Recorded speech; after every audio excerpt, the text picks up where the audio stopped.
Hello, how's everybody doing? I appreciate the music comment, Vic. I appreciate that. I've made a few songs in my off time a couple years ago, and I thought, maybe I'll use them someday for something. But yeah, I've been waiting for this. Yes, and here we are. Hopefully the little intro music stuff will be a good little buffer. That way people can jump into the stream when it actually starts. I see a lot of people using the using like intro music just to kind of give people time to come in. I thought I might try it. Although I don't want to be like some people and have like 50 minutes of just repeating music just because. But yeah, that'll be an interesting thing to have at the beginning of these. It also serves as a good intermission if I have to pee. So we're gonna work around that as best we can. Have you played the Elden Ring DLC? I don't have the money for it yet, but would love to see you play it. I have it, but I haven't played it yet. And I'm not really sure how I want to. Like, I want to record my reactions to it as I play it. I'm just not quite sure how I want to do it yet. But I do plan to play it sometime soon, and I might throw it up as sort of like special videos on the gaming channel. I might throw it up there. Not sure yet. I have yet to figure shit out, but I do want to play the DLC, but we'll get there another day. But for now, we've got the Joseph Anderson Dark Souls 3 DLC reviews to look at because his insight into the base game was very interesting, to say the least. I'm terrified of this, by the way. This guy's takes are rancid. I am also terrified. I'm very curious. And I'm very curious mainly because a lot of my opinions of the DLCs sort of shifted over time, like dramatically. Like, I used to really hate the Ice DLC in its entirety. And then Frida as a boss fight kind of grew on me. Then the aesthetic of it kind of grew on me more over time. And the Ring City, I thought initially was really awesome. And then I really started to think of all the problems in it. And so my opinions on both of them have sort of shifted towards like, they've got some good stuff in them, but there are significant issues as well. But let's see what old Joe has to say about these. So let's just he's got 2 separate videos for each DLC. We'll be switching back and forth. Let's hope we can get through both of them. The last stream was like 4 hours going over his Dark Souls critique, and both of these videos put together are roughly the same length. So let's see how this goes. I had the opposite reaction after playing through it a few times. I don't like Frida, very fun, and really hate the Ice DLC. Yeah. Well, that's the thing. Like, Frida is one of those fights that I think is going to be like you either love it or hate it just because of how hard it is. This is one thing that some of the DLC, the Ice DLC in particular, is probably the weakest DLC that From has probably ever made, in my opinion. And that's kind of like a he's saying the Dark Souls 2 ones are better. It's like, I don't think the content of the Dark Souls 2 ones are better, but in terms of just sheer content, like to experience, the Ice DLC is like the smallest, and I think there is a problem with that. Just in terms of how much you can actually like do in this DLC. The 3 phases became so time consuming and boring. Yeah, I really my biggest problem with Frida is just that that second phase, right? I think that second phase transition is like a really big, like, you know, that's where it's a difficulty spike that seems a bit unreasonable because now you have a massive enemy that, you know, has AoE stuff and like has a very far reach with his attacks, and then you have Frida who can heal him, right? And they share a health bar. It's one of those really weird balancing things where it's like, why do you think this is balanced? You know, which we'll get to that when he inevitably talks about old Frida. I really hate how she can just jump out of backstabs, so you do the whiff animation even though you were behind her. Yeah, that's like a mixture of 2 problems though, like her ability to dodge and the backstab problem that sometimes happens where your animation starts, but the boss doesn't register it properly. But that is definitely this is one thing that I've taken some thought into, because just having bosses that dodge you, I think can lead to issues, and we kind of see that with different bosses sort of post Frida.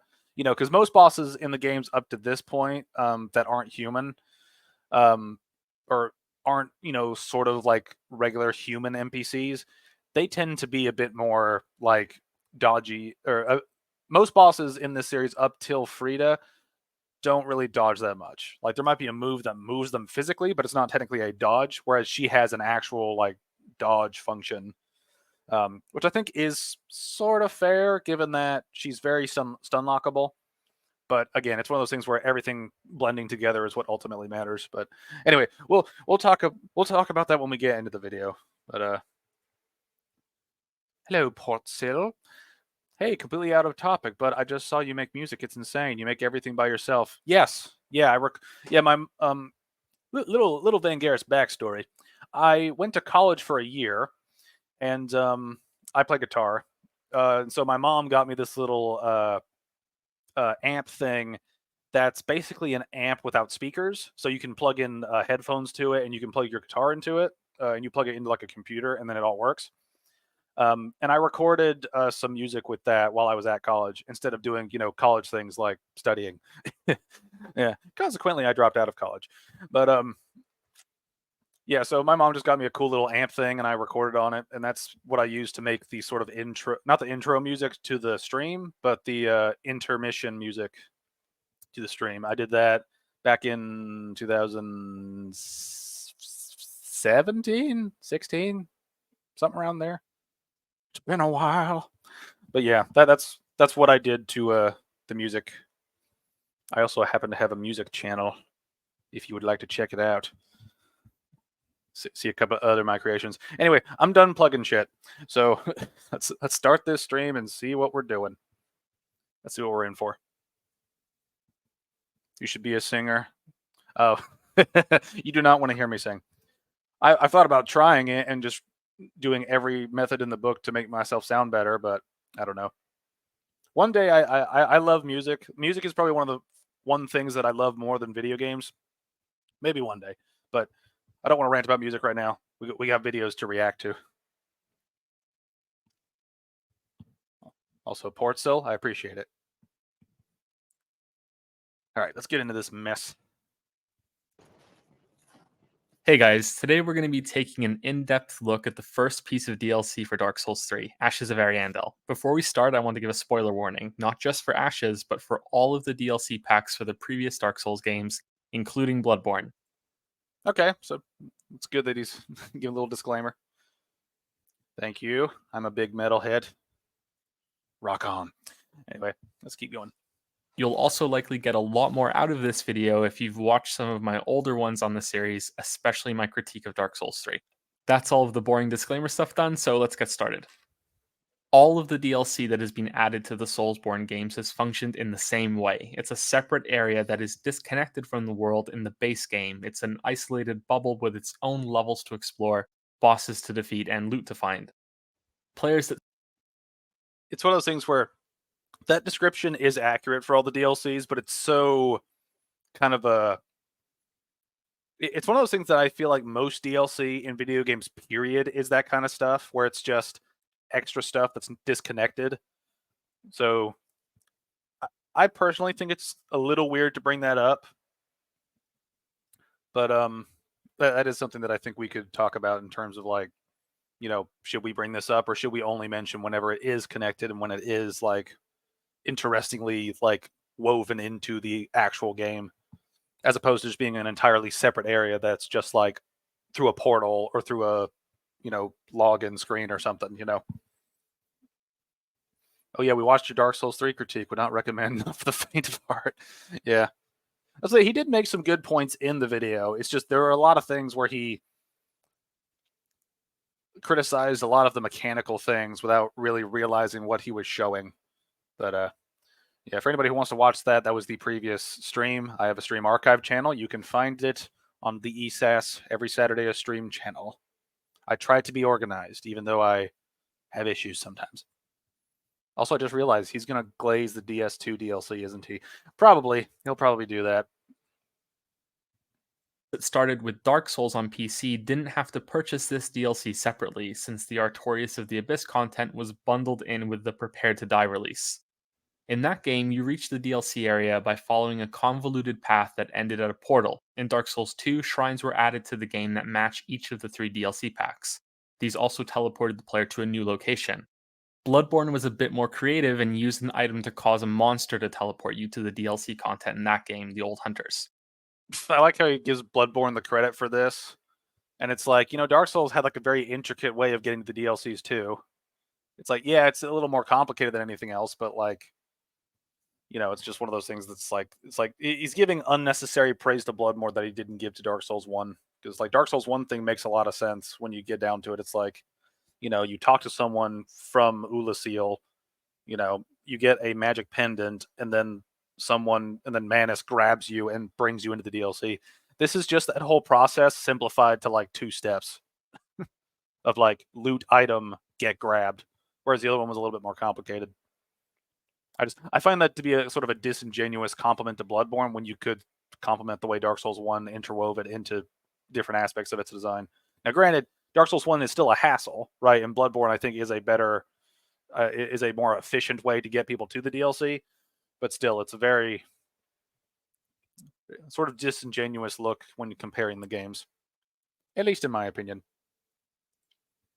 I can never let go of him claiming that Pontiff was animation munching. I still don't get why he phrased it like that. It's very weird. Joseph Anderson is very hit or miss. Yeah, we'll see. His Lies of P video at least is great. I still need to play Lies of P. I've got it on my hard drive and I just haven't played it yet. Because I like to record my first runs through a game just to get my initial thing, and then later on I might like do other stuff in it. It's just like, oh man, I want to play. I have so much to play. It's just insane. On top of everything else I do. Yeah, there's rarely a moment where Joseph hits the middle of the road take. He's either spitting or the take is awful. Very much. Yeah. Anyway.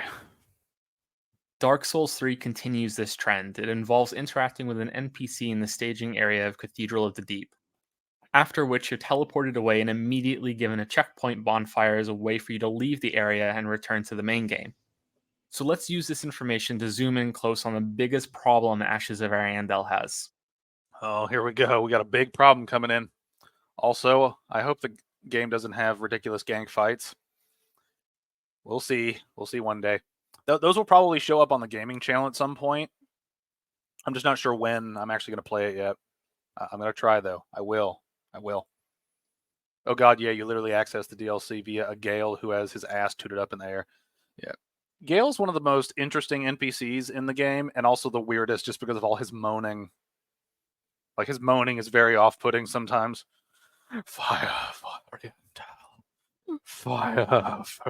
It's just like, dude, just go in a corner, jack off, get the energy out, and then go back to your weird moaning. Just be quieter about it. Say hello to my friend Spectre. There's so much shit I need to see in Lies of P. Anyway, I'm getting distracted. Stop distracting me, chat. Stop it. Artorias of the Abyss has 3 major areas, 3 levels that aren't small connecting zones, a different version of the Darkroot Garden Forest from the base game, the sinking town that's infested with the fleshy head humanoids, and then a trek through the abyss that waits for you at the bottom. There are also 4 bosses, the Sanctuary Guardian right at the start, which is the Manticore you can see right now, a duel against Artorias himself after you get through the first level, then Manus after you reach the end of the abyss, and a battle with Calamite the Badass Dragon. The forest area may be a rehash of something that already existed in Dark Souls 1, but the other 2 levels and these 4 bosses are all unique new content. That distinction is important for later, which is why I'm taking the time to review them now. I think I know where he's going with this, and I think I might agree with him, because one big problem that I dislike about some of the Dark Souls 3 content in the DLCs is the placement of bosses and the amount of areas with the bosses, right? Like, like different things about different DLCs, have different problems with pacing. And like one thing, when it like the first DLC for or the only DLC for Dark Souls 1 is really good is a really good example of pacing, right? Because you immediately get to the DLC at a bonfire, you got your first boss right there, right? You immediately got something that hooks you. It grabs your attention. You're fighting a boss. It's engaging, right? Then you explore this area in front of you, the sort of like Darkroot Garden bit of the DLC. Then you fight Artorias, right? Again, new area. Then you get a new boss, right? Then you get the other area, which is all of the actual like township of Ulasil, right? And then and then by that point you're able to unlock Calamite, right? Which though he didn't mention it in that order, but by completing the area with right before you get to the dungeon, right?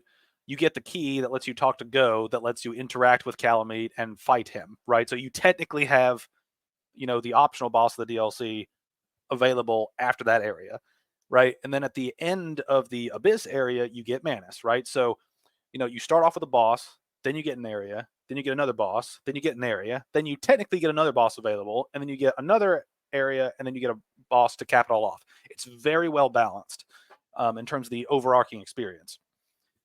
The other DLCs from this series have been misses, different variations of hits and misses. I'm not counting Bloodborne here just because different game, different sort of way it does things.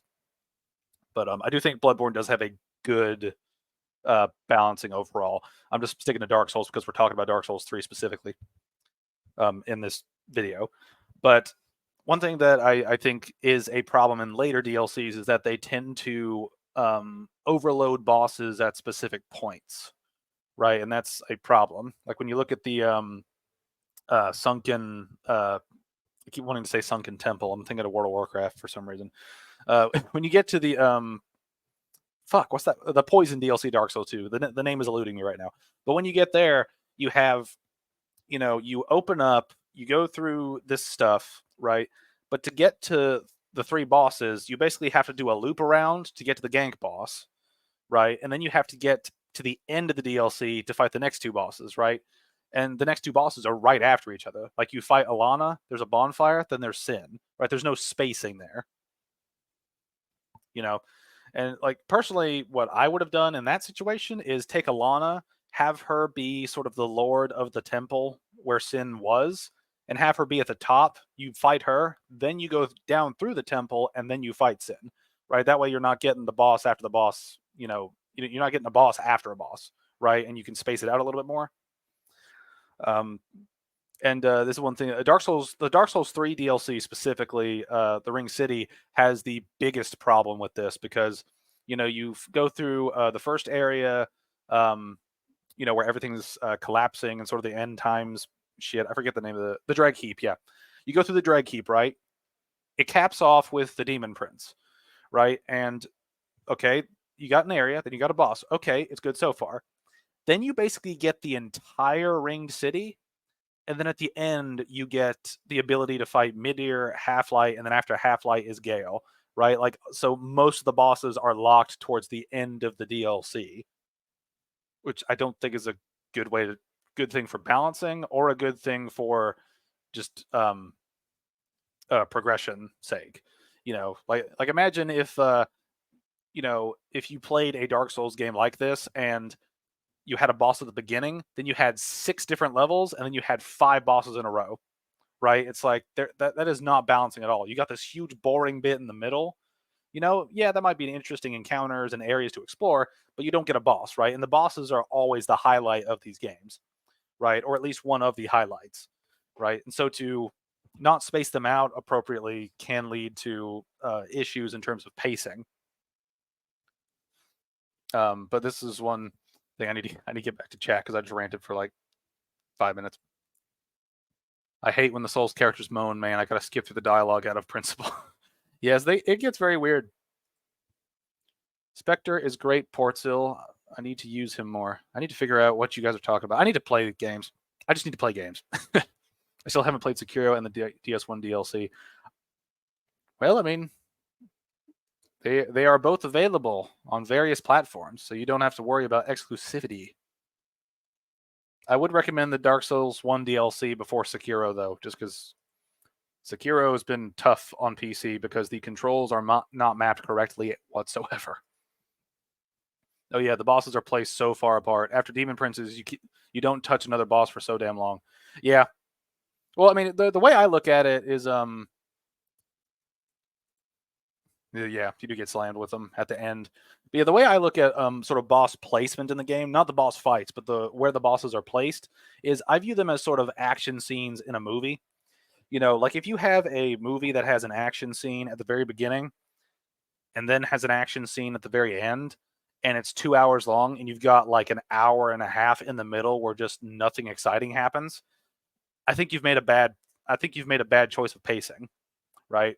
Now it's one thing to have downtime, right? And this is one thing. The Lord of the Rings trilogy of films by Peter Jackson are really good examples of pacing well, because you bounce back and forth between new characters, new characterization, new scenes, new locations, action scenes in between things, all these different moments of sort of inspiration, all this other stuff. You know, there's a lot there. The stories of Lord of the Rings films are very dense, right? So there's a lot that you can take from it. You know, in a video game, it's sort of based on experience rather than content, right? You know, the content affects the experience, but it's about the experience overall, right? Like part of the reason why Dark Souls 2 gets kind of monotonous after a while is because you fight the same type of boss over and over and over sometimes, where it's just humanoid enemy, maybe with a big sword or a shield and a halberd or, you know, a spear or something, right? So the bosses don't vary enough at times, and so it feels like you fought the same boss over again. And so like that works in a similar way to pacing. You know, is like if you have good bosses placed well, the DLC will flow very naturally between boss to new area to new boss to new area and so on and so forth. And yes, DS2 is very cheaply made. There's a lot of cheap BS in that game. But anyway, let's get back to this video. So let's see. I imagine he's going to do this breakdown for all the DLCs up to this point. Proceeding to Dark Souls 2, you have the 3 Crown DLC packs, the Sunken King, the Old Iron King, and the Ivory King. Each of these has 3 new areas, just like Artorias of the Abyss had. Sunken King has the opening area in the Lost City, the maze inside the first temple structure, and then the shallow waterway that leads to the second.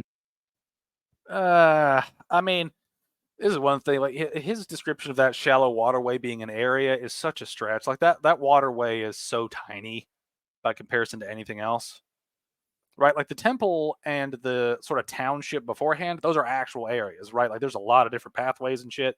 The water area at the bottom is just like a shortcut, right? Like this area here is basically part of the temple, right? So you should probably count this as part of the temple. That just seems like a weird stretch on his part. I tried to endure some co-op in DS2 for a friend. We did make it to the end, and he wants to do the DLCs, but man, I mean, the DLCs with a friend actually might perform better. I don't have any friends that are retarded enough to join me playing through through these games in co-op. It also doesn't help that the co-op is incredibly complicated and convoluted. But it's just one of those things where like I feel like playing through multiple enemy encounters with multiple people, like multiple like friends, actually would be engaging, right? When it's just you versus like 6 enemies at once, it's ridiculous, especially when they don't balance the enemies properly. But I played a Elden Ring co-op mod that made it super easy to join people, and it's really fun. You know, now the way the game works with extra people of how defenses are raised and health is increased for enemies, I'm not a big fan of that per se, but it is a thing where I find the experience can be enjoyable with multiple enemies when you also have multiple friends, right? But it's also one of those things that's sort of an arbitrary. It's hard without friends, so the ceiling doesn't really move, but the floor for how bad it can get goes further down because now you're dealing with more enemies than you should feasibly be able to, you know, without doing anything cheap or weird, which you have to do in Dark Souls 2 all the time because of some of the cheap shit the game throws at you. I can't even explain. I prefer to play the game on the PS3 because it feels more in place. But then you play the original Demon Souls or Dark Souls, and there's no excuse.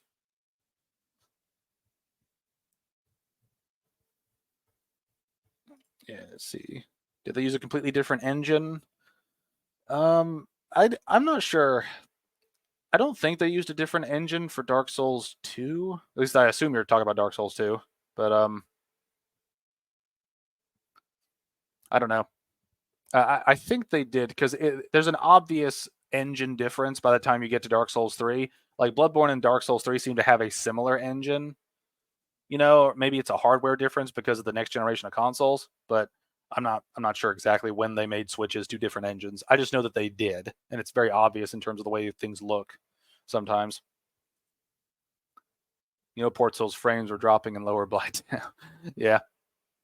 Well, that's one thing is like I don't know if the remaster of Dark Souls fixed the Blighttown frames issue for everybody, or if it's just like a hardware increase. But like, I have not had the Blighttown issue in the remaster of Dark Souls 1 for PC.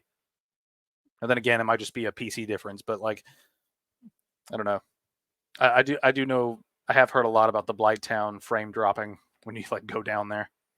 The Black Knight sword helped. Those weapons help a lot.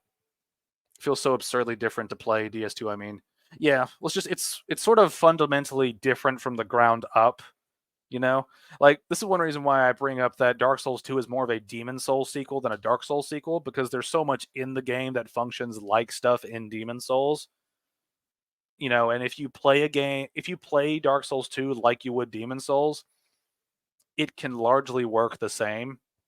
The iframe issue is a unique problem to Dark Souls 2, but you know, like Mahler put it best in one of his videos, talking about if you play Dark Souls 2, where you cannot farm souls, you must use all your souls that you acquire to level up at the bonfire, and any remaining souls you use to purchase life gems.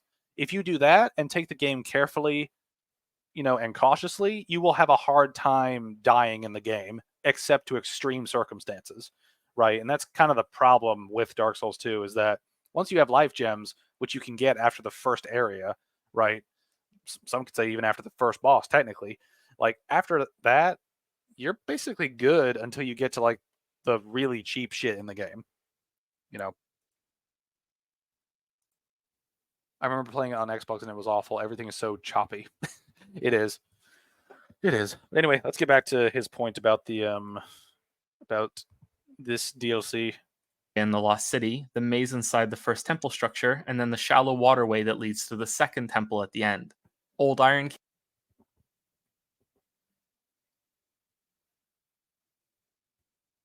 Hmm. This is one thing. I guess you could count the second temple as a separate temple thing, but it's kind of just a connector between the town and another part of the temple. I don't know. I don't know. Are we going to talk about the bullshit hidden bonfires, Joseph? Maybe, maybe not. I'm going to say probably not. King has multiple large towers that you need to get through and is difficult to segment. It feels smaller than Sanctum City to me, but is more interconnected. This is one thing about the Broom Tower I will say, though, is like it's very hard to kind of chop it up into terms of like this area is differentiated from this area by this, this, and this. I think you could make an argument about sort of like the tower is sort of broken up into like thirds, let's say. Like the first like third of it is, kind of the like upper bit, and where you initially enter it, and then you get like the bottom bit, or you get like the middle bit with all the platforming you have to do to get down. Sorry, the middle bit is where like the furnace is and all that shit, and then the bottom bit where you do all the platforming to get down in the fume night. You could technically stretch it that way, but it is one of those things where it's one long tower level for the most part, but you can kind of make up your own sort of dividing lines as you go. Because of the winding nature of these towers and that there are so many secrets and paths to open, I'd say it's fair to call it 3 levels, but let's bump it down to 2.5 so I'm not showing any favoritism towards the Dark Souls 2 DLC. Lastly, there's a Liam Lois, which has the first level going through the snowy castle, which then opens up to have many more expanded areas that function as a second level. It also has a third separate area in the Frozen Wastes, which, while not something everyone enjoys, it's still new content. It's a big level with its own enemy type, secrets, and a unique mechanic. Even if you don't like it, it's still content that was added to the game. I like how he like gave all that all those caveats to like, yeah, if you don't like it, yeah, it is technically extra stuff. It's like, yeah, it's a big white open area with enemies that spawn in front of you. It's like, yeah, not that great of an area by comparison, right? At least the other, at least the like the main gimmick of Ilium Lois is actually pretty neat, right? Where you go through the area once, you unfreeze everything, then you go back through it and you unlock more shit. That as a gimmick, I don't think is actually that bad, especially once you have like shortcuts and things like that. It's the encounters around those areas that are the problem, right? That's a, kind of an overarching problem with all of the Dark Souls 2 DLCs is that it's there's a lot of repetition, right? Of like looping around and going back through places you already went to, which I don't think is inherently bad, but the Ivory King DLC is definitely something where looping around is probably the biggest strength and weakness at the same time because you have to go through areas you already went through. Now they're tougher because some enemies have been unfrozen or activated, but you also get new areas to go through as well. And I'd rather just have it be something similar to like Dark Souls 1 or Dark Souls 3, where it's content that you continue to unlock new areas in as you go, and you don't have to replay through the area again. You know, it's kind of an arbitrary extension of playtime, which is my biggest complaint in a lot of games when you just do the same shit over and over and over.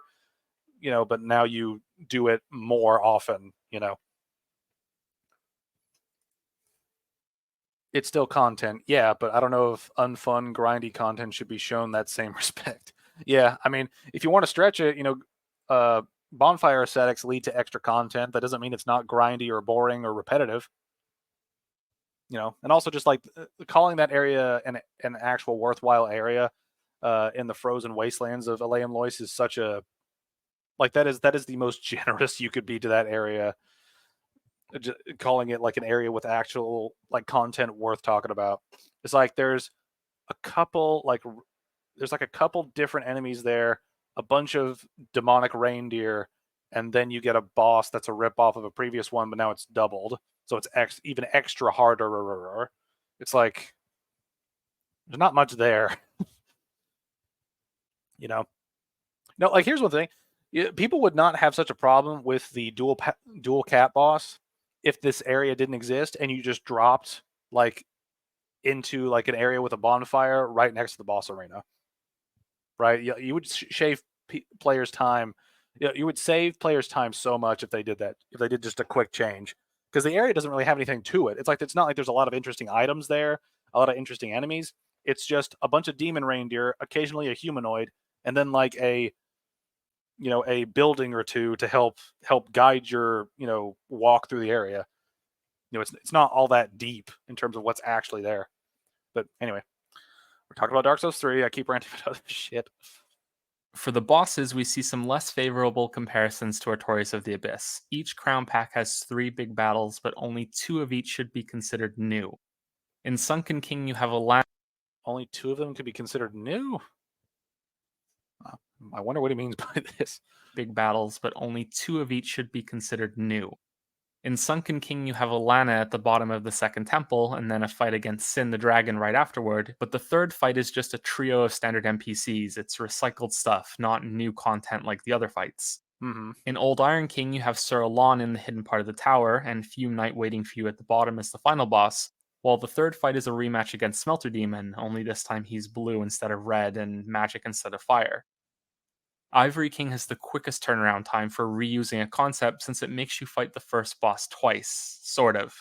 Ava the Tiger is a new encounter, but fighting 2 copies of her at the same time later on in the DLC is not. The other boss here is the Burnt Ivory King, which finalizes the trend of the Dark Souls 2 DLC packs: 2 new bosses and 1 rehash. Bloodborne's DLC, The Old Hunters, is like a mix of what came before. The first area, just like the reused forest in Artorias of the Abyss, is an altered version of the city in the base game. Then you move on to a clock tower and end in a fishing hamlet. For those who haven't played it, this is a dream realm, so the areas don't fit together all that logically, and that's fine. It's actually pretty creative. There are 5 bosses here, only 3 of which are new content in my opinion. Ludwig the Horse Beast, Lady Maria of the Astral Clock Tower, and the Orphan of Cause at the end is the last boss. The other 2 are a fight against a reskinned version of the Cleric Beast from the base game, which is the first boss in Bloodborne, and a lackluster fake-out fight against a group of alien things called the Living Failures. Now, I will admit that my opinion doesn't really fly with a lot of people. The Living Failures, while a disappointment to me, are still technically a new boss, so they should probably count and up the number to 4. That's the thing I was going to say is like I think you should count Lawrence as well because even though it is kind of a reskinned cleric beast, they do change it with having a second phase where he fights in a unique way, right? Like it's repurposing old shit, but they do put a twist on it where it's not just repeated assets. You know, there really isn't, and it's like, why would we want to look for the items when we can't even see anything? Yeah, because that area is one of the most hated in Souls for many, many reasons. Chief among them, I think, just being a time waster. It wastes so much time. It's insane. Lawrence is shit. I don't think he's a good fight, but it is a thing where they do technically do something unique with him. The rematch against Cleric Beast also admittedly has a second phase that's unique, but I can't bring myself to count it as a brand new fight, so let's go with 4.5 as a compromise. This is the chart we'll be using for this video. You've probably noticed that it has little to do with quality, it's just the amount of content in each chunk of DLC. The Painted World of Ariandel is a little harder to quantify. I will never not say that Lawrence has too much HP. I think he has more HP than cost with a worse boss run and terrible hitboxes. Lawrence sucks. I hate him. Yeah. I mean, again, I've only played the DLC once, and I don't think I've actually fought Lawrence. So, I mean, he definitely, from all the footage I've seen, he's definitely not a very good fight, especially with the AoE lava shit. That's something that annoys the piss out of me when they just have an AoE spew thing that just slows you down and damages you while you do other shit. I hate that stuff. And Elden Ring's horrible for having that kind of stuff, which is incredibly annoying. But we'll get to that one day. But now he's starting to talk about this DLC in terms of how we break it down. And before he breaks it down, I want to break this down as well because if we had to break this area up into actual levels that are different, and just like if we have to actually break this down by the same metric he's using, what I would say is the opening forest area of this DLC should count. The township should count. And the build up through the woods and the church afterwards should be another area. I think those are 3 areas that you could clearly differentiate and distinguish, right? If you wanted to count the bottom area, you technically could, but there's only a couple enemies down there, so I don't really count it. But in terms of bosses, you get a boss sort of after the first area if you take the bridge down and just like work your way down to the bottom where you can fight the wolf dude and his like merry pups, and then at the end of the DLC you get another boss, right? So you get a consistent amount of areas per the previous ones, but you do get less bosses out of it. And I wonder if he's going to explain it that way or if he's going to mish and mash things to make his point seem a little bit more one way or the other. I'm just kind of curious what he's going to say here. I have nightmares of veering past the rolling ball, going up the stairs, waiting for the doors to open. Ugh. Yeah. Boss runs back to places that really suck. Like I've got a lot of PTSD from going back to some of the boss runs in Dark Souls 2. Just because some of them take so long to get back, especially the one in the Layam Lois to the double cat boss. That boss run, when you know what you're doing, when you're prepared, and when you book it, it still takes you like 2 minutes to get there of straight sprinting. That's while dodging like the demon reindeer spawning up your butt the entire time. It's just, whew. There are other bad runs in all the games. It's just that's a unique one that I notice and have the most PTSD from. There are 2 ways of looking at it. Either it's one big conjoined level that, on its own, is larger than any single level from the rest of the DLC we just looked at, or it's 5 small sections that are interlinked with a few paths leading to and from each, which is the... Okay, so he's qualifying this completely differently than the other games. So let's go back and get his full point with this because I'm gonna have a lot to say about this. A little harder to quantify. There are 2 ways of looking at it. Either it's one big conjoined level that, on its own, is larger than any single level from the rest of the DLC we just looked at, or it's 5 small sections that are interlinked with a few paths leading to and from each, which is the way I have an easier time picturing it. These 5 areas would be number 1, the introductory snowy forest at the start, with the packs of wolves and half giants defending their tower. Number 2, the rotten town filled with rejected, bird like Orphan of Cause clones and more agile enemies that feel like they're ripped right out of Bloodborne. Number 3, a second snowy forest section after you clear a house with lots of pathways along some cliffs. Number 4, the cathedral that serves as the goal of the DLC, with its interior levels infested with fly monsters and its exterior fragile bridge that leads to a half-secret area. Which brings us to number 5, the final section, an awkward climb down some Lost Izalith-style branches to a frozen river or lake. All right, and this is one thing is, I understand why he measured it this way. This is one thing I want to say right here is, I don't think that the way he's quantifying this is wrong per se, right? But it does feel like he's taking the standard that he set previously and then tweaking it to grade Dark Souls 3 a different way. Because if you wanted to take this same kind of idea of breaking up DLCs into different areas, you can take Dark Souls 1, 2, and Bloodborne and divide the areas up differently to get a higher number, right? It's one of those things where I think I think he's tweaking the measurement because he feels something is different when I don't think it technically is different. Right. And I think that's something that might be a problem with the way he looks at this DLC in terms of how it's paced. But we'll still see. Chat is going nuts right now. I need to catch up. Stakes of Merida are probably one of the best additions From's made. The Stakes of America or whatever. I forget if they're America or not, but yeah. Like those things are really good checkpoints. My only problem with them is that they're not like checkpoints as the same as like a bonfire or a grace, right? It's like you respawn there, but if you choose not to respawn there, you can't go back to them. Like you have to physically go back to them. You can't warp back to them. At which point I'd rather just have grace. But they are a nice, helpful way to get back into the challenge. If you get really close to something, but then again, I guess you call it a balancing issue if you want to say that they should work without grace. And dealing with the terrible stamina system, you're constantly releasing the button to sprint because you can barely run for 3 seconds. Pasadusak sweats. That's one area that really does need a like, if not for difficulty, just convenience sake, to have a Stake of America like right before like the interaction with Placidusax, because like the run back down to him is not difficult. It's just a waste of time. Like you dodge 3, I mean technically 2, but like you dodge 3 enemies and jump down a whole bunch, then you hit interact, and then you're in his arena again. I'd rather just have like a stake right next to the interaction point. It would save players like a good like 2 minutes of taking an elevator down, dodging some enemies, and then jumping down over and over and over. It's just like you could have made it more efficient, especially considering some of the other things they did that are more efficient.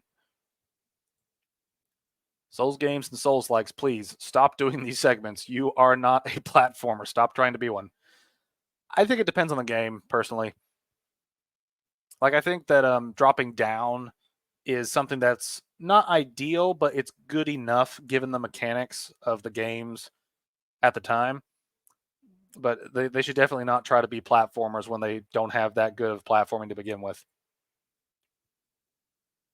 But it's funny. It's torture. Miyazaki thinks he's hilarious. Yeah, I bet he does. I think he just likes trolling us. If the bosses are super, super optional, I tend to just neglect those boss fights. Yeah, it's one of those things where it depends on like the optionality of it, right? I mainly like fighting them just to fight them, but like some of the optional bosses can be locked behind so much shit that it's not worth it at the end of the day. Demon Souls did run backs fight for the most part. Yeah. Well, that's one thing is I give Demon Souls a pass and Dark Souls 1, but I give Demon Souls a pass for a lot of things just because it was sort of the first of this sort of type that I'm aware of. That's the thing. I don't know if the Kingsfield games had like similar ideas to this that just weren't as developed. But I do give Demon Souls a little bit of a pass given the way sort of it's built to progress. Like there are shortcuts and things, but it's not quite the same as Dark Souls 1 or 2 or Bloodborne or 3. Where there's like shortcuts to different areas that interlink across a giant map. In Demon Souls, it's a little bit more of this is a large area that leads to the next boss, which is the next checkpoint, and that leads to the next large area, which leads to the next boss, which is the next checkpoint. It's not as varied in terms of pathways to reach a goal, but that's because the game is built differently than these other ones. But anyway, let's see what he's getting into next. I want to repeat this is hard to measure properly, but I feel confident in saying that if you add all of those areas together, that you're looking at the equivalent of about 1.5 of the levels from the other DLC packs. 1.5 of the level from the other DLC packs. I think that's a stretch. I think you could at least say they're, roughly, maybe 2, right? Like the opening area with the forest is probably the same size, if not maybe slightly smaller than the opening area of the Artorias of the Abyss area. It's like, I think if you compare DLCs in terms of just raw scaling, I would say that this DLC is fairly large, right? Not by comparison to the others, but just as a set of areas to begin with. I think the biggest problem is that it's smaller because of the lack of bosses. Like this is the DLC with the least amount of bosses that they've ever released. It's the smallest DLC in terms of actual like bosses within them, and that's a big reason why people like some of the other DLCs more, is because there's more shit to do. That's one thing that I will give Dark Souls 2 is that they had a lot of DLCs with a lot of bosses and a lot of areas, right? Just in terms of sheer numbers, yeah, they weren't built that well, but there's still a lot of it, right? So there is a positive you can take from that. Whereas this is a lot more of, this area might not be as large as, say, the entire Artorias of the Abyss DLC, but I could say that this is probably as big as maybe half of it, or maybe 2/3 of it.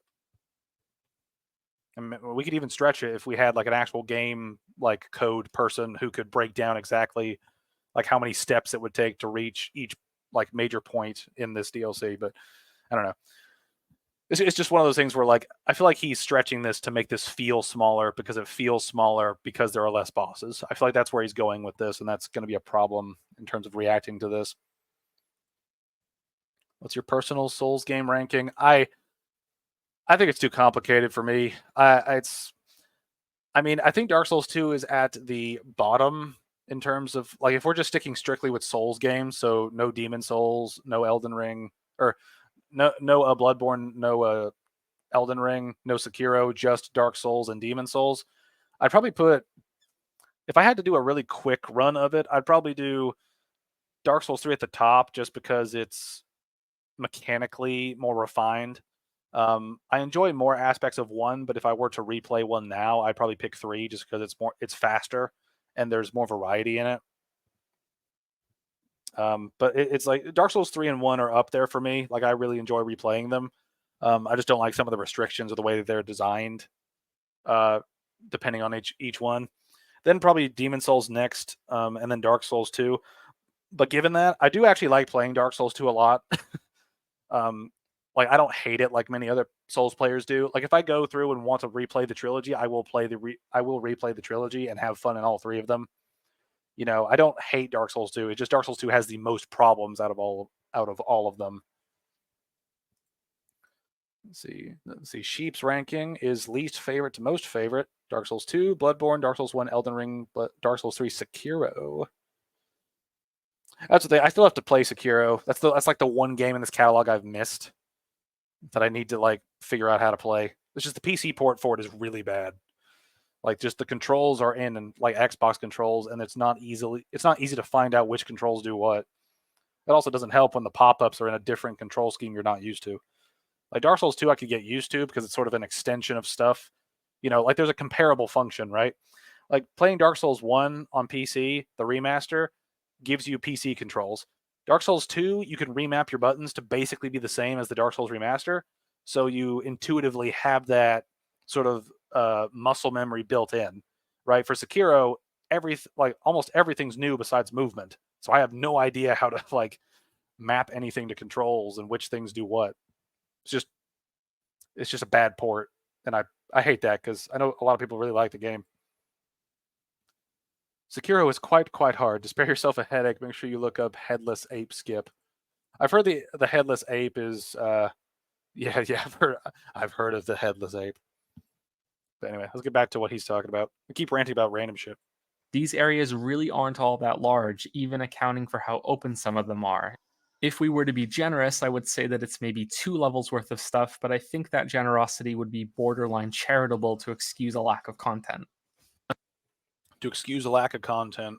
This is one thing that, like, what do you define as content, though? Because, you know, there's several stuff in this DLC where you have different enemies and, like, items and stuff here and there, you know, or you have, like, the wolf area, right, where it's mainly a bunch of enemies, but it's the same enemy over and over and over, and then you might get an item here and there. It's like, how do you justify the, you know, the size of content, quote unquote?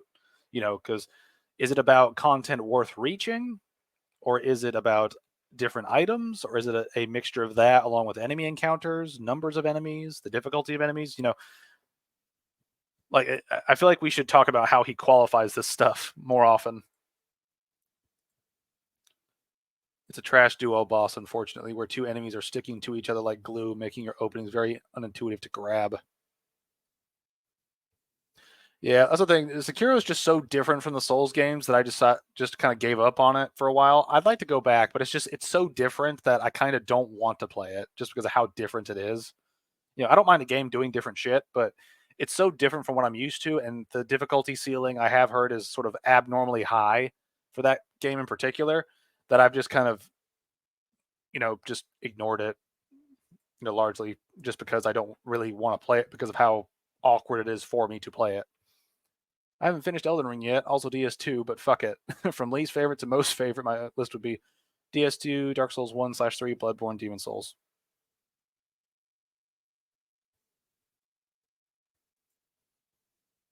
Why is Dark Souls 2 at the bottom of your list? I mean, like, it's the same as you.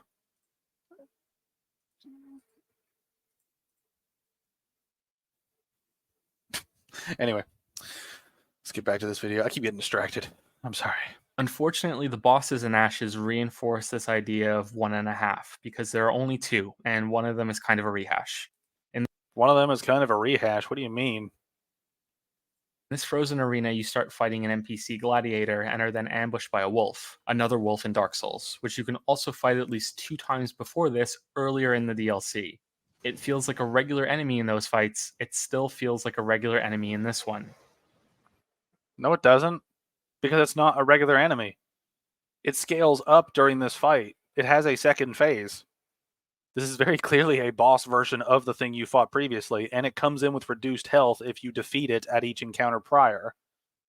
Right? Like this, like, I don't like this boss fight that much, but he's doing a disservice to this boss fight. Oh, now everybody's ranking their stuff now. It's the same as all of us. I love opinions, but when I see Dark Souls 2 in the top 3, my PTSD kicks in. I also don't hate it, but I can't say it's better than 1. Take that, H-Bomber guy. We need a Sekiro DLC still. Well,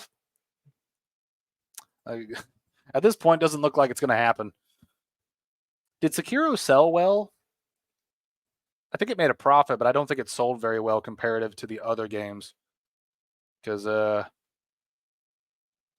I know that I mean, obviously, Demon Souls was a surprise hit. Dark Souls 1 did well, and Dark Souls 2 did sell a decent amount. And Dark Souls 3 sold a lot. So I wonder if they weren't really aiming for DLC for Sekiro just because it took such a long time to get another game out. And also, it was such a different game that maybe they didn't want to develop it further, or maybe they just developed everything they wanted to and didn't really need a DLC. I don't know. We're out here getting neglected. How could they? I feel like it did. It won Game of the Year, right? Yeah, I think it won Game of the Year, but like I don't know if they wanted a DLC or if they planned on doing it. I don't know.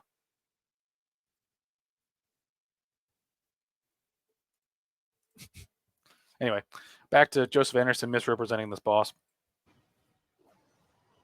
The other boss is new and a lot more interesting, and we'll get to that and a bunch of other examples of how the content in Ashes works in just a moment, but first we have to return to our chart.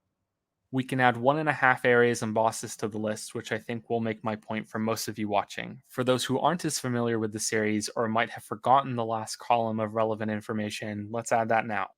Artorias of the Abyss was $15 when it was released. Each individual pack of Dark Souls 2 is only $10, which you could get even lower with the Season Pass for all three. The Old Hunters is still $20 today, which shows that there is some variance between them all for how many bosses and levels you get for the cost. So with this information, you'd expect Ashes to be the lowest of them all, or at the very least, no more expensive than the individual Crown DLCs in Dark Souls 2. But it costs the same as Artorias of the Abyss. They want $15 for this. Yeah, I think this is one thing. I think Ashes is overpriced, and I will agree with him on this. I think his metrics for measuring this shit is off for the Ashes DLC, but I do think that it is overpriced, right? Like, I think you should get the bundle of the game with both DLCs over buying them individually. Just because I think you get more bang for your buck, by that point. Also, screw this boss. You're gonna have us do that stupid tree parkour for an NPC guy that cheats. I mean, there is a bonfire down there, so you don't have to do the tree parkour but once.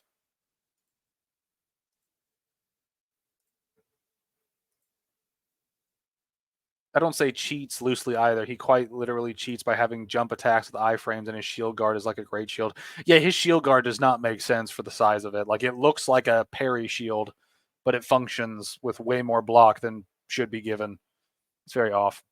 But, like, this is one thing that I will agree on. The DLC is overpriced, but he did misrepresent sort of the content therein, which I think is a problem. Now, like, are we going to break up the Dread Keep into different sections, or is it just going to be one massive area? Now I'm curious of that video.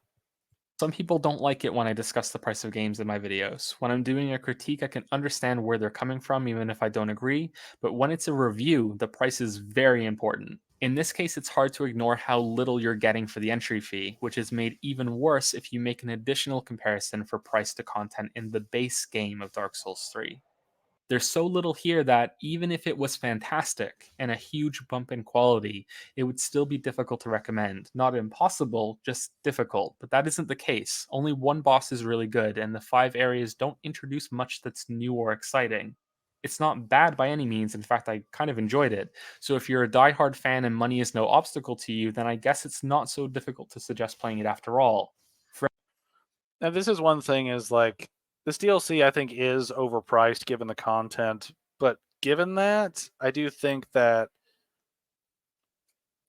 like as I've played this DLC more, I've come to think of it as sort of a really condensed DLC in terms of the actual content within, because there's a lot in here in terms of like new shit you can use, right? Like, there's like you're guaranteed to find a new item within like 10 seconds of finding another item, right? Assuming there are no enemies and they're not killing you, right? There's a decent amount of stuff in the DLC. I think just in terms of size, there's not as much. And also the boss thing is a big part of that, right? Because bosses are sort of the big hurdles in a DLC to overcome. When there's only 2, it's going to feel a lot smaller, especially when you're used to getting at least 3, maybe even 5 sometimes, if you want to extend it to Bloodborne, right? Like, and that's, I think, part of the problem with this DLC is I don't think there's a lot of problems with the DLC overall in terms of content, but by comparison, there is just not as much as other DLCs in terms of bosses, and that affects the image of the DLC. Like, part of the reason why people like the Old Hunters DLC so much is because there are a lot of bosses in there by comparison to the other DLCs.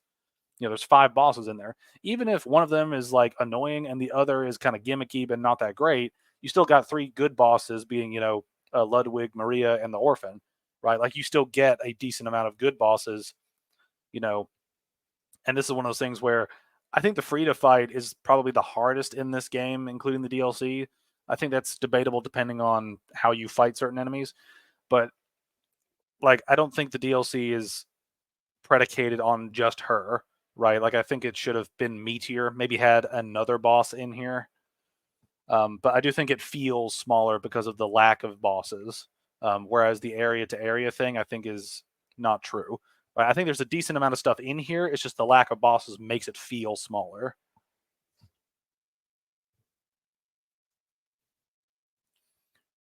Oh yeah, the bonfire. Thank God they gave us one at the bottom because, oh man, I'd never have bothered without it. Yeah, there are some helpful bonfires. I personally wouldn't recommend buying it separately. If you don't have a season pass for both, just get the Ring City one. Yeah, the Ring City is actually worth like the price of the DLC. But it is better just to get the season pass for everything, or just get like a bundle deal for the entire package later on. Because I think some games do end up getting cheaper when you get the complete set, as opposed to buying the game and then buying the season pass afterwards.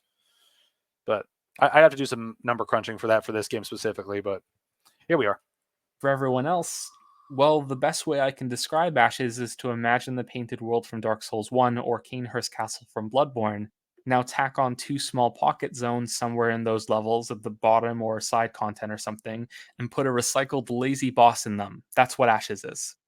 I think the key thing to understand here is that if you bought the game in the season pass a year from now in some sale bundle and played the game not really knowing what was DLC content and what wasn't, that you'd likely happily enjoy it and not think much of it. But when it's advertised as a new release that you pay for separately and play expecting 6 or so hours of content, you're likely going to be disappointed.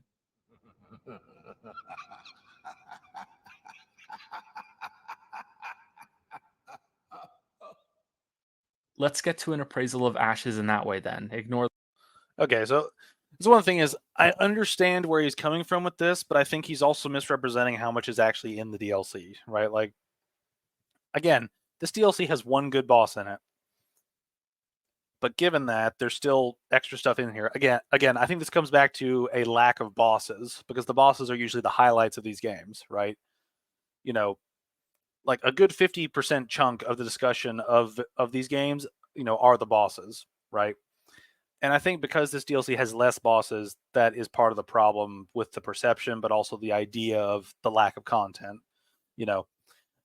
And I think that is a problem for this DLC. Now, granted, this DLC I think is, smaller than previous, but I don't think it's by much, right? Just in terms of sheer exploration and like items and new spells and weapons and things. I think it's kind of on par to some other DLCs.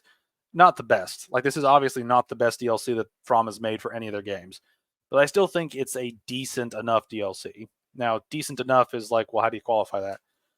I think that Frida is a redeeming feature of this DLC. I know some people don't like her boss fight, but I think she's one of the most engaging boss fights in the game. But you're basically paying for her, as everything else in the DLC is sort of superfluous to that. It's extra stuff that might be neat or useful in certain situations, but it's just, the lack of bosses here really makes it feel smaller, especially when one of the bosses is just a dude and some wolves with a bigger wolf, and the other is like the biggest, like hardest boss of the DLC, and potentially both DLCs. Or the price and a lack of content, how does what's actually here perform? It's nothing exciting, but it's decent. I think that playing this DLC will be an interesting experience for a lot of people, and I'm looking forward to how the reaction to it settles a few months or a year from now, because to me, it felt like a return to a lot of the encounters in Dark Souls 2. If you're familiar with my opinions on the Souls games, then you know that I like Dark Souls 2 a lot, especially the DLC. I will agree the base game is lacking in places that made the first Dark Souls great, but I have never agreed with a lot of criticism that's being placed on the game for its use of ambushes and fights against groups of enemies. Some people hate these things. I find them exciting and a lot of fun, as long as you're willing to release your lock on and play the game differently than you typically do when it's a one-on-one duel. This is one thing that annoys a piss out of me, is when you say, it's like, just don't lock on, bro. It makes everything so much easier. It's like, the mechanic of lock on is to help you target enemies, right? The game has a system in place to help you focus on shit, right? It's like, lock on is supposed to help you with the encounter, not hinder you. And if you build an encounter where the base mechanic of combat hinders you, you have made a bad encounter. You have made an encounter that is counter to what the systems in place are built to do. It's just fucking hell. And also just the amount of like cheap, boring shit that's annoying as hell. I mean, it's also a thing too where like this is one thing like that he just shows in this clip, right? You're not going to aggro these like elephants and these guys unless you're trying to quickly skirt past them, right? Unless you're actually functionally stupid, like you're not going to run up into an area where on repeat playthroughs, like the soldier dudes spawn and come to attack you in little groups. You're not going to purposely go for that and try to fight the, big elephant dudes at the same time when there's a pair of them that do high damage, right? Why would you choose to go into an encounter like this? Like just to make it harder? Is this Joseph trying to play on the hard mode by making stupid decisions? Right? Like it's this thing where I feel like he's the type of Souls player who does have a masochistic side, right? And that's one thing that I think does divide some members in this community is that there are some people who view it as a fair but challenging set of encounters, including like bosses, set pieces, enemy design, group design, and all this other stuff, right? And some people just want to have a hard time doing shit. And I think the two of those groups have butted heads a lot over the years. And sometimes one side wins out in terms of the developer's eyes, right? Dark Souls 2 is the clearest example of them doing cheap shit just to make shit harder, right? And that's one reason why I think he likes it and why other people like it is I think that there is a subgroup within the From Software sort of fan club of people that just want a masochistic, just pain trip. I think there's a significant portion of the fan base that just wants difficult shit for the sake of difficult shit. That's punishing as hell for no other reason than just being punishing. And I feel part of the reason why people like Dark Souls 2 is because the challenge is so artificial, right? It's not as intricate as other parts of the difficulty would be in the other games. And I think this is part of the problem is that we've got a group of masochistic people who like the difficulty but are also not competent enough to realize when the difficulty can be complex and interesting as opposed to repetitive, boring, and downright cheap. But because it's downright cheap, but is easily dealt with if you know a couple of things, you can abuse that and it makes you feel smarter, even though you didn't really overcome any significant obstacle. You just overcame a really simple piece of design.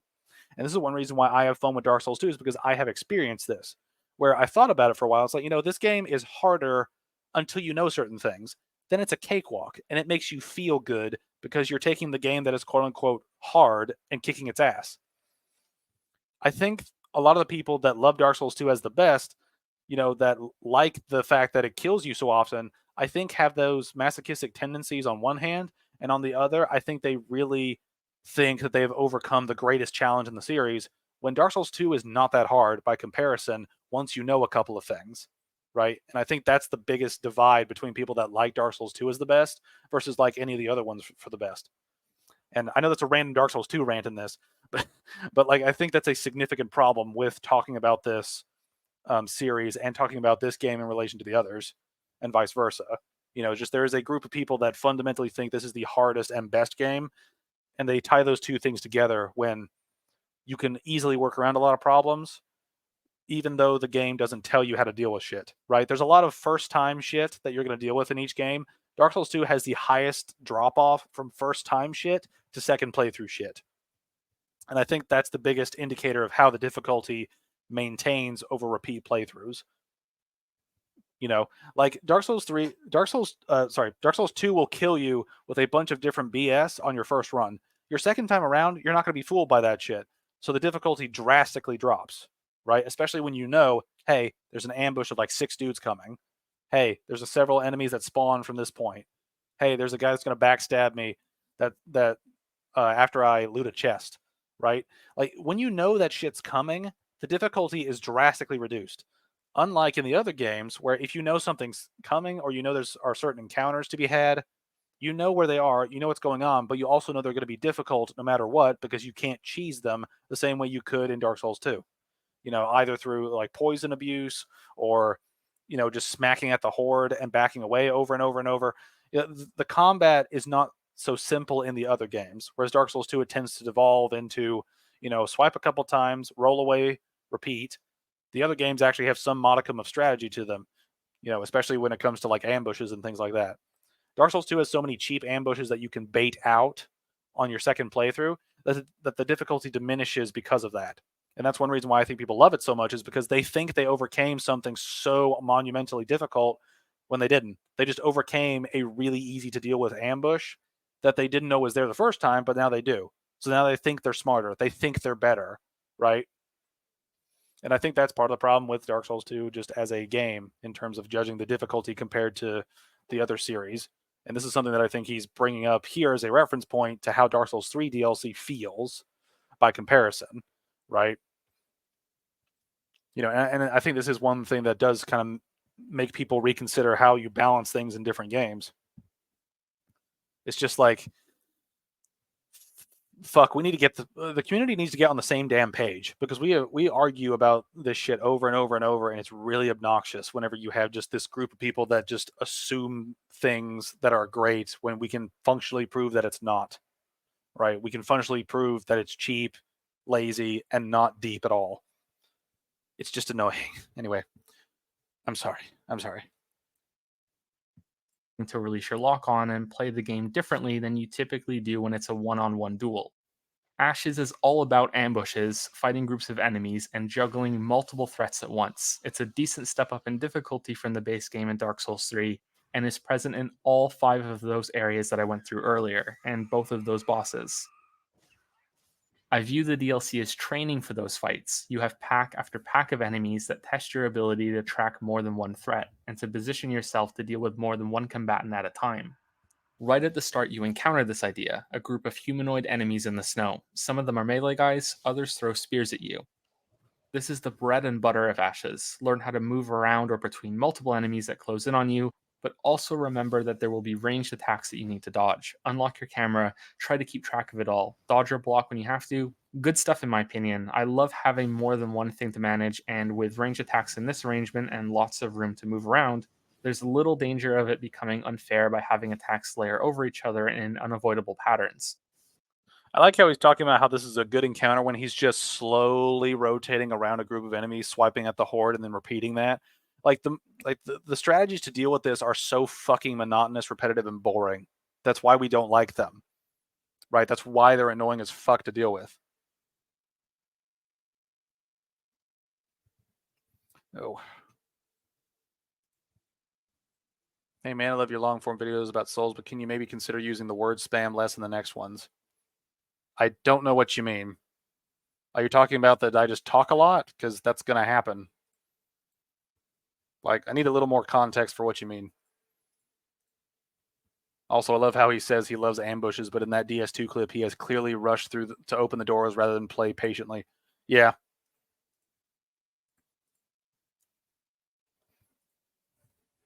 Yeah.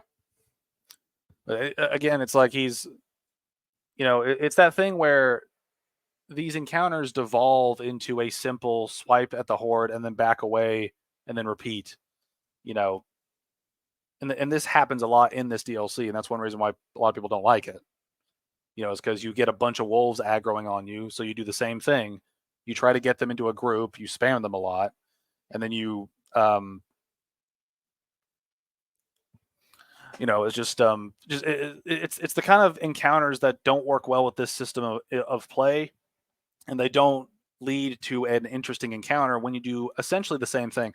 Like if the enemies fought you differently, and if you played a little bit more cautiously, like you could have a more varied encounter. What he's doing here is largely the same of what he's doing in DS2, right? Which is just he aggroes a horde of enemy. Some of them he didn't have to aggro. Some of them he didn't actually need to aggro, right? And then he's just slowly slapping away at them as he runs away and dodges. Just because you're actively doing stuff all the time doesn't mean that you're actually doing something engaging, right? Think of it this way. If Elden Ring had an enemy placed every 10 meters, like an enemy every 10 meters across the entire map, would that make the gameplay more interesting? No, you just have something to do every 10 meters. That doesn't mean that it's deeper or more compelling or a more enjoyable experience. And this is kind of the thing that I bring up a lot is that, it's not about it being hard, it's about how it's difficult, right? And how these encounters are difficult is that just lots of enemies, sometimes they chuck shit at you, sometimes they spew things at you, and you just swipe at the horde, back away, and then repeat whenever it's available. and that's why my argument gets boring to hear, because it's the same argument over and over and over, because these encounters are the same over and over and over. And Dark Souls 2 has a lot of those same encounters. And that's the biggest problem with that game, is just there's so much repetitive, just boring, same strategy over and over and over. Use the word spam 70 plus times in the DS2 video. And yes, please do talk a lot. That's why I'm here, lol. Yeah. Now, granted, I do say a lot of the same thing in Dark Souls 2 a lot, and that is part of my problem that I do want to work on. Is with some of my later commentaries, I do try to use different words to explain it. Like I'm trying to get away from my default words. You know what I mean? So that is one thing I do concede about that video in particular. I do tend to use the same wording over and over and over, and that is a problem, which hopefully I fixed in the later stuff. But yeah, hopefully I am fixing that. Hopefully. My God, though, Joseph, he used the lock-on argument and everything. Yeah, I really don't like the lock-on argument. It's like, make it harder to aim your weapon.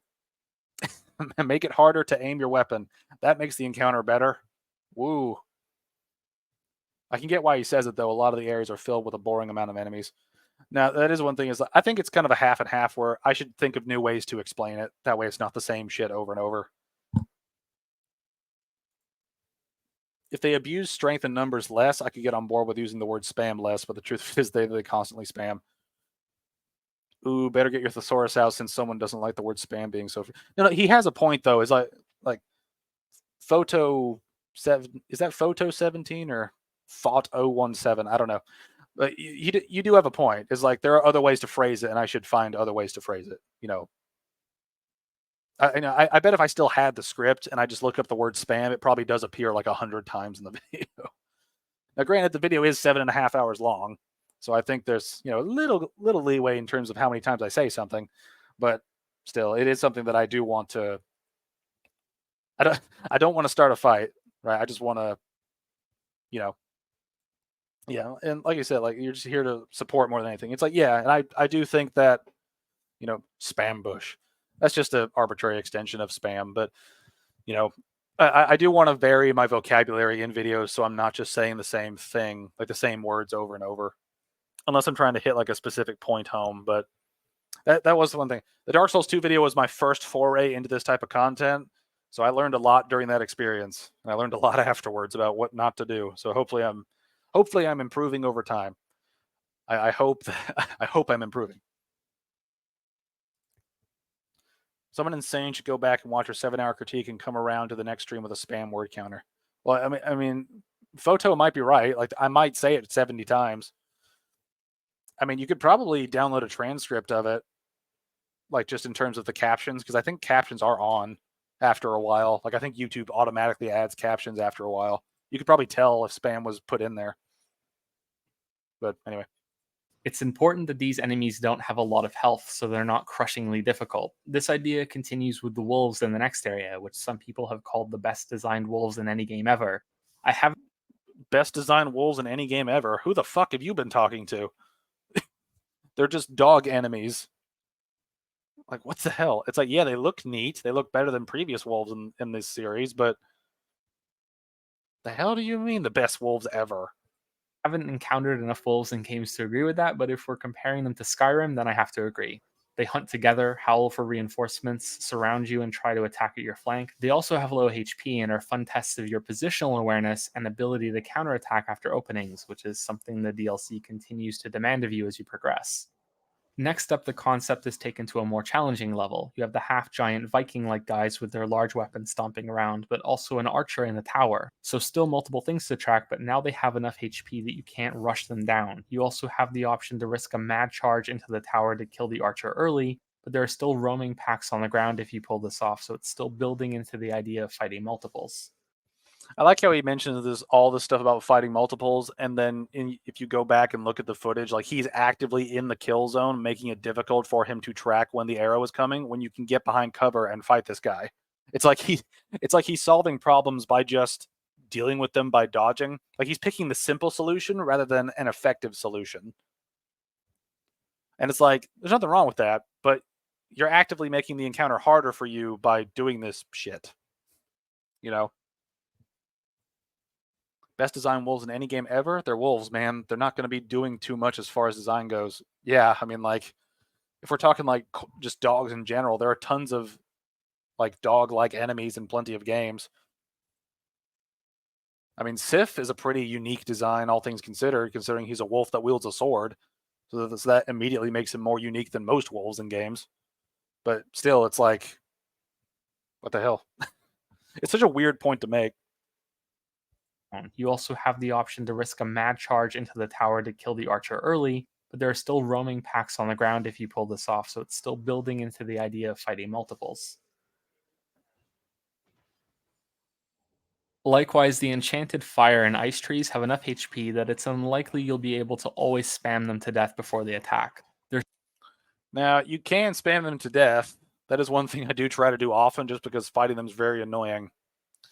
But you can spam them depending on your build and weapon. But most of the time, I just run past them just because they're kind of an annoying set piece, especially with all the little things that they spawn when they're the fire ones and the frost breath when they're like breathing like a cone effect. It's just they're super slow too, So it's most of the time I avoid them. If I have to fight them, you can spam the crap out of them, but you're more than likely going to trade some damage. But just it's one of those things where just these encounters are just not that great in my opinion. Like these enemies are not that great. The wolves are fine, and the trees are okay, but put together it's just a very annoying encounter. So I usually just run past them. I usually just run straight to the tower because I don't feel like fighting the wolves before this spot. Yeah. Oh yes, dropping a Titanite shard in a DLC area. Nice. Yeah, well this area is weird. Like this DLC's weird. It's like the enemies will drop Titanite shards, but you can find large Titanite shards around, but you find no chunks, but you can also get multiple slabs here. Like, what the fuck is that balancing? It's like, what the hell? Like, I think a DLC, if it's going to have upgrade materials, you either do all of them or you only do the late game stuff, right? Why would you miss out on chunks? It's just such a weird thing. It's just weird. Their slow grabs aren't that threatening, but there's rarely ever just one of these things. So you have to manage lots of the little fire sparks they send out in swarms and their ice breath, once again testing your ability to dodge, position yourself, and avoid many attacks instead of one. There are a few ambushes around here too that you can anticipate and trigger carefully, or try to fight your way free if you stumble into them. The first two fights with the giant wolf are like this, and can end with you swarmed with smaller wolves. I like these fights more when they got like this. The big wolf on its own is really boring. Its attacks and charges are simple and too easy to dodge, which is a shame because I like the smaller size of this thing compared to Sif or the big dog rat from Dark Souls 2. You can keep the whole wolf in your view much easier and can better judge what it's going to do. Maybe that's why it ended up being too simple, because that change wasn't understood enough to make it more challenging. The rotten I mean, making it more challenging is like, oh man. He's doing that. I think he's doing that masochism thing again, where it's just he wants things to be harder, but he's not quite sure how he wants them to be harder, but he just wants them to be harder. I always come here early and gun straight for that slab with a quit out glitch. One of the few good things I get out of this DLC. Yeah. I mean, it's just a weird placement. Like having a. Actually, now that I think about it, both slabs are placed really weird, right? You get one after basically going to the bottom of the area and then climbing up a ladder, right? So it's like, why'd you put this in the DLC that you can access really early in the base game? So that's the first problem with that slab, right?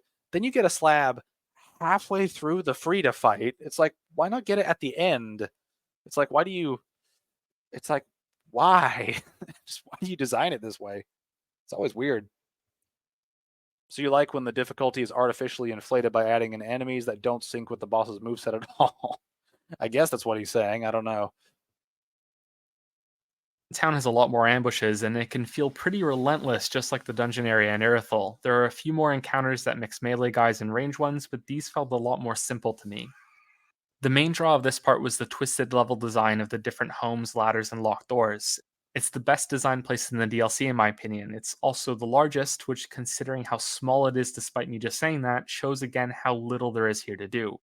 The other enemies nearby are ones. Wait a minute. Let's go back and listen to that point again.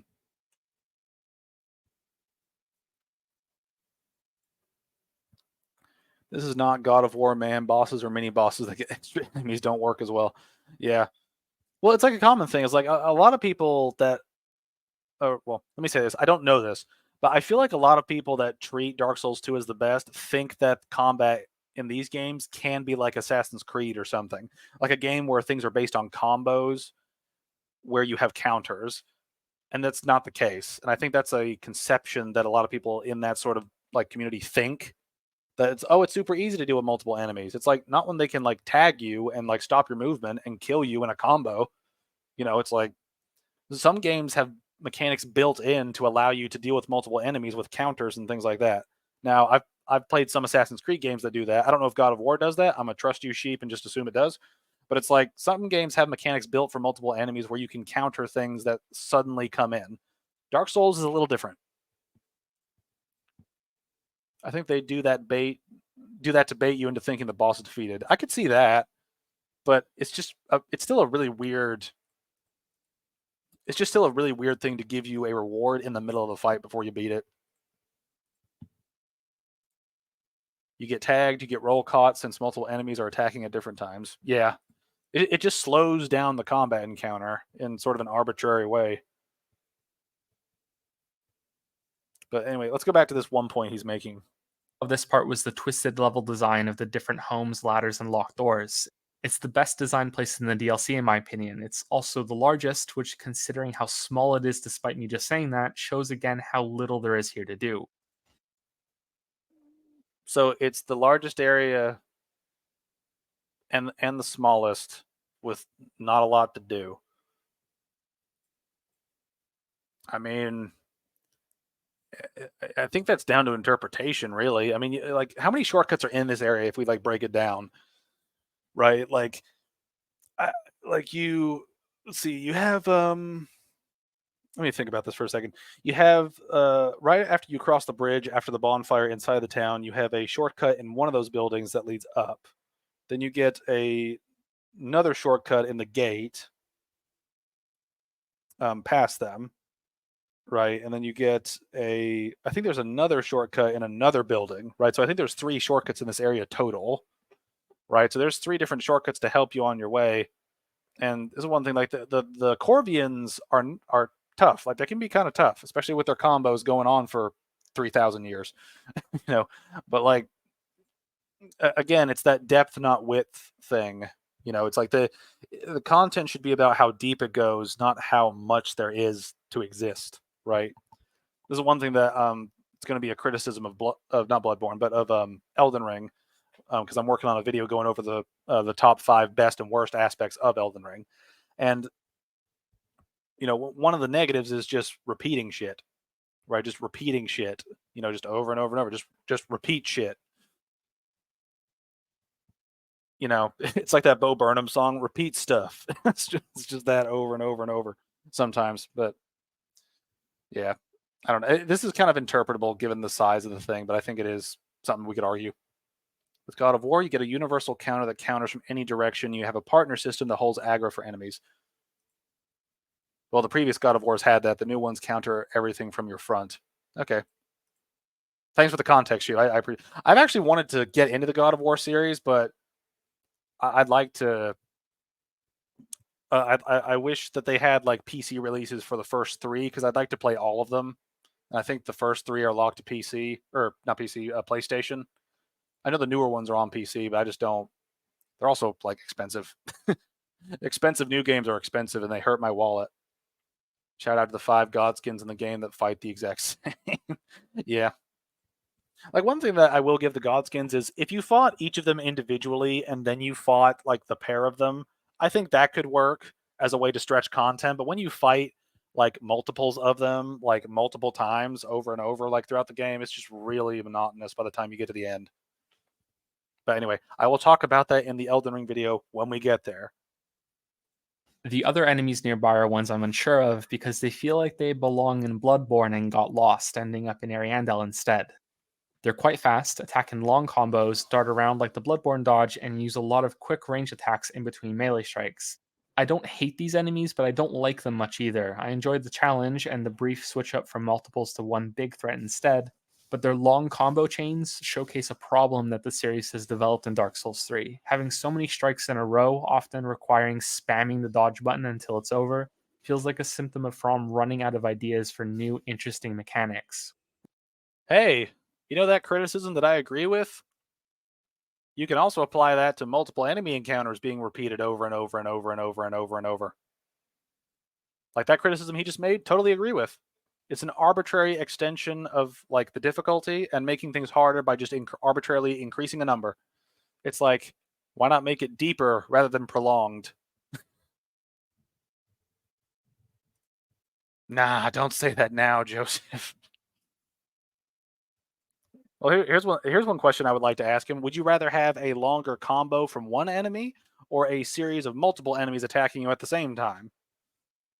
I think that would just break his brain, in terms of like they are both bad, but he'd have to justify one as being better than the other, and he'd probably pick the Dark Souls 2 variation on it. Just I picked the group just because I like circling a group of enemies and slowly picking at them instead of having an engaging fight with one enemy. Which is something we'll be seeing in the last boss here as well. Fret not, Father. We have no need of thy flail.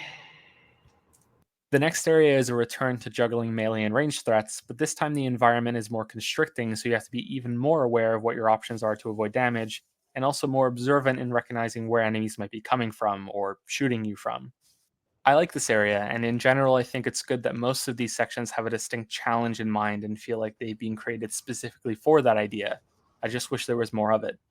The cathedral and the frozen area have less going for them. There are giant flies that will put a nasty bleed on you if you're hit. They also have a grab charge that, like many others in the series, feels close to bullshit to me because there's no grab at the end. It's just avoid the monster when it suddenly decides to move toward you.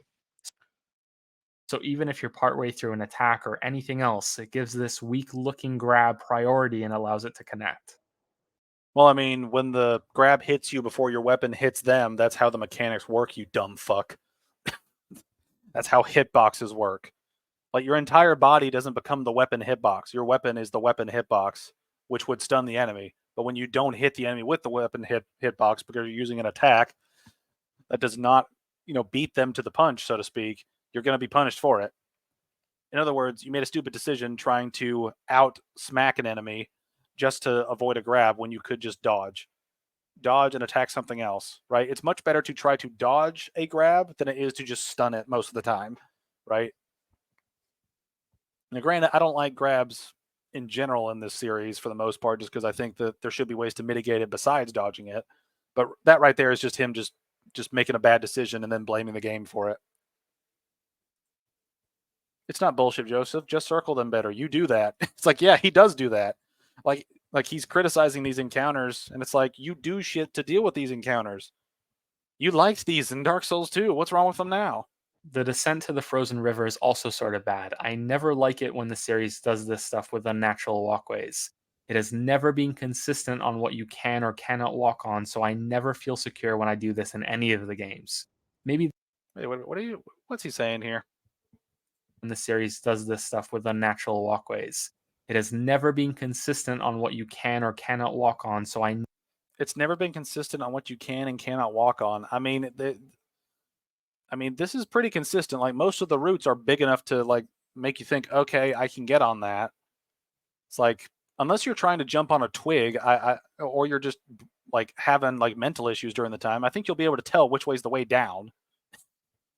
It's like this isn't rocket science. never feel secure when I do this in any of the games. Maybe that's the point, but this unease has been drilled into me from bugs causing me to slide or fall through stuff instead of narrow paths that require tense, careful movement. I will admit that this is probably the best that the series has ever done it, but it's still not good enough, which is a shame because this is the capstone on the melee and range challenge. You are restricted more than ever in your options, and the arrows that come at you explode shortly after landing, so there's even more to keep track of. It's an interesting addition despite how simple it is. And that brings us to the bosses. I don't have much to say about the Grave Tender and Great Wolf. I found this fight to be incredibly boring. I think it's meant to test you on your ability to fight groups of enemies at once, but by the time I got here, I was so comfortable with it that I wiped out the wolves in seconds and had nearly killed the NPC fighter before the wolf showed up.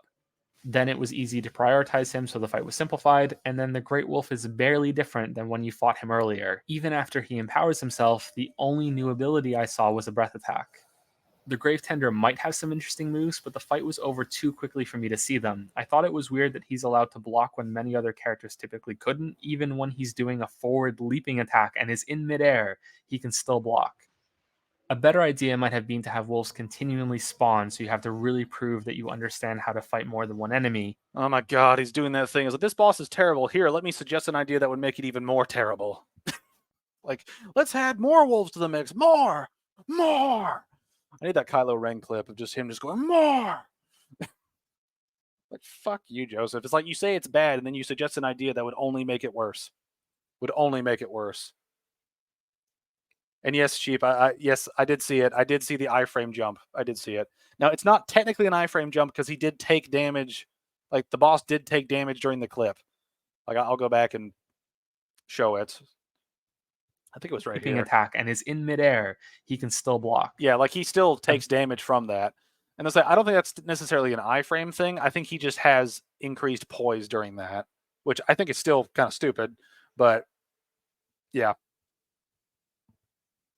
Yeah, but it is one thing. It's like not technically an iframe thing, but he does get extra poise during that for some reason, which I think is stupid. But also, Joseph Anderson's suggestion to just add more wolves to make it more interesting is also retarded. A better idea might have been to have wolves continually spawn, so you have to really prove that you understand how to fight more than one enemy. But then I'd say the series still doesn't do a good enough job in teaching the player to drop their lock-on, so that might make the fight frustrating for a lot of people. Oh man, I hate that lock-on point so much. I hate that lock-on argument he makes all the time. It's so fucking frustrating. It's like the combat system is built for you to lock on so that your weapon can lock onto your target so you don't have to manually aim. When it's in multiple groups, it becomes harder to aim because you have to switch targets. That's why multiple enemy encounters tend to, get bogged down the more enemies you introduce. It just becomes more complicated. And this is one thing, whenever I fight multiple enemies, most of the time I use the lock-on still. I just move it around to find whichever target I want to like slap first. It's not possible, it's not a problem to have multiple enemies. It's when you make so many of them and when you make the mechanics like not work in the favor of dealing with them that it becomes a problem.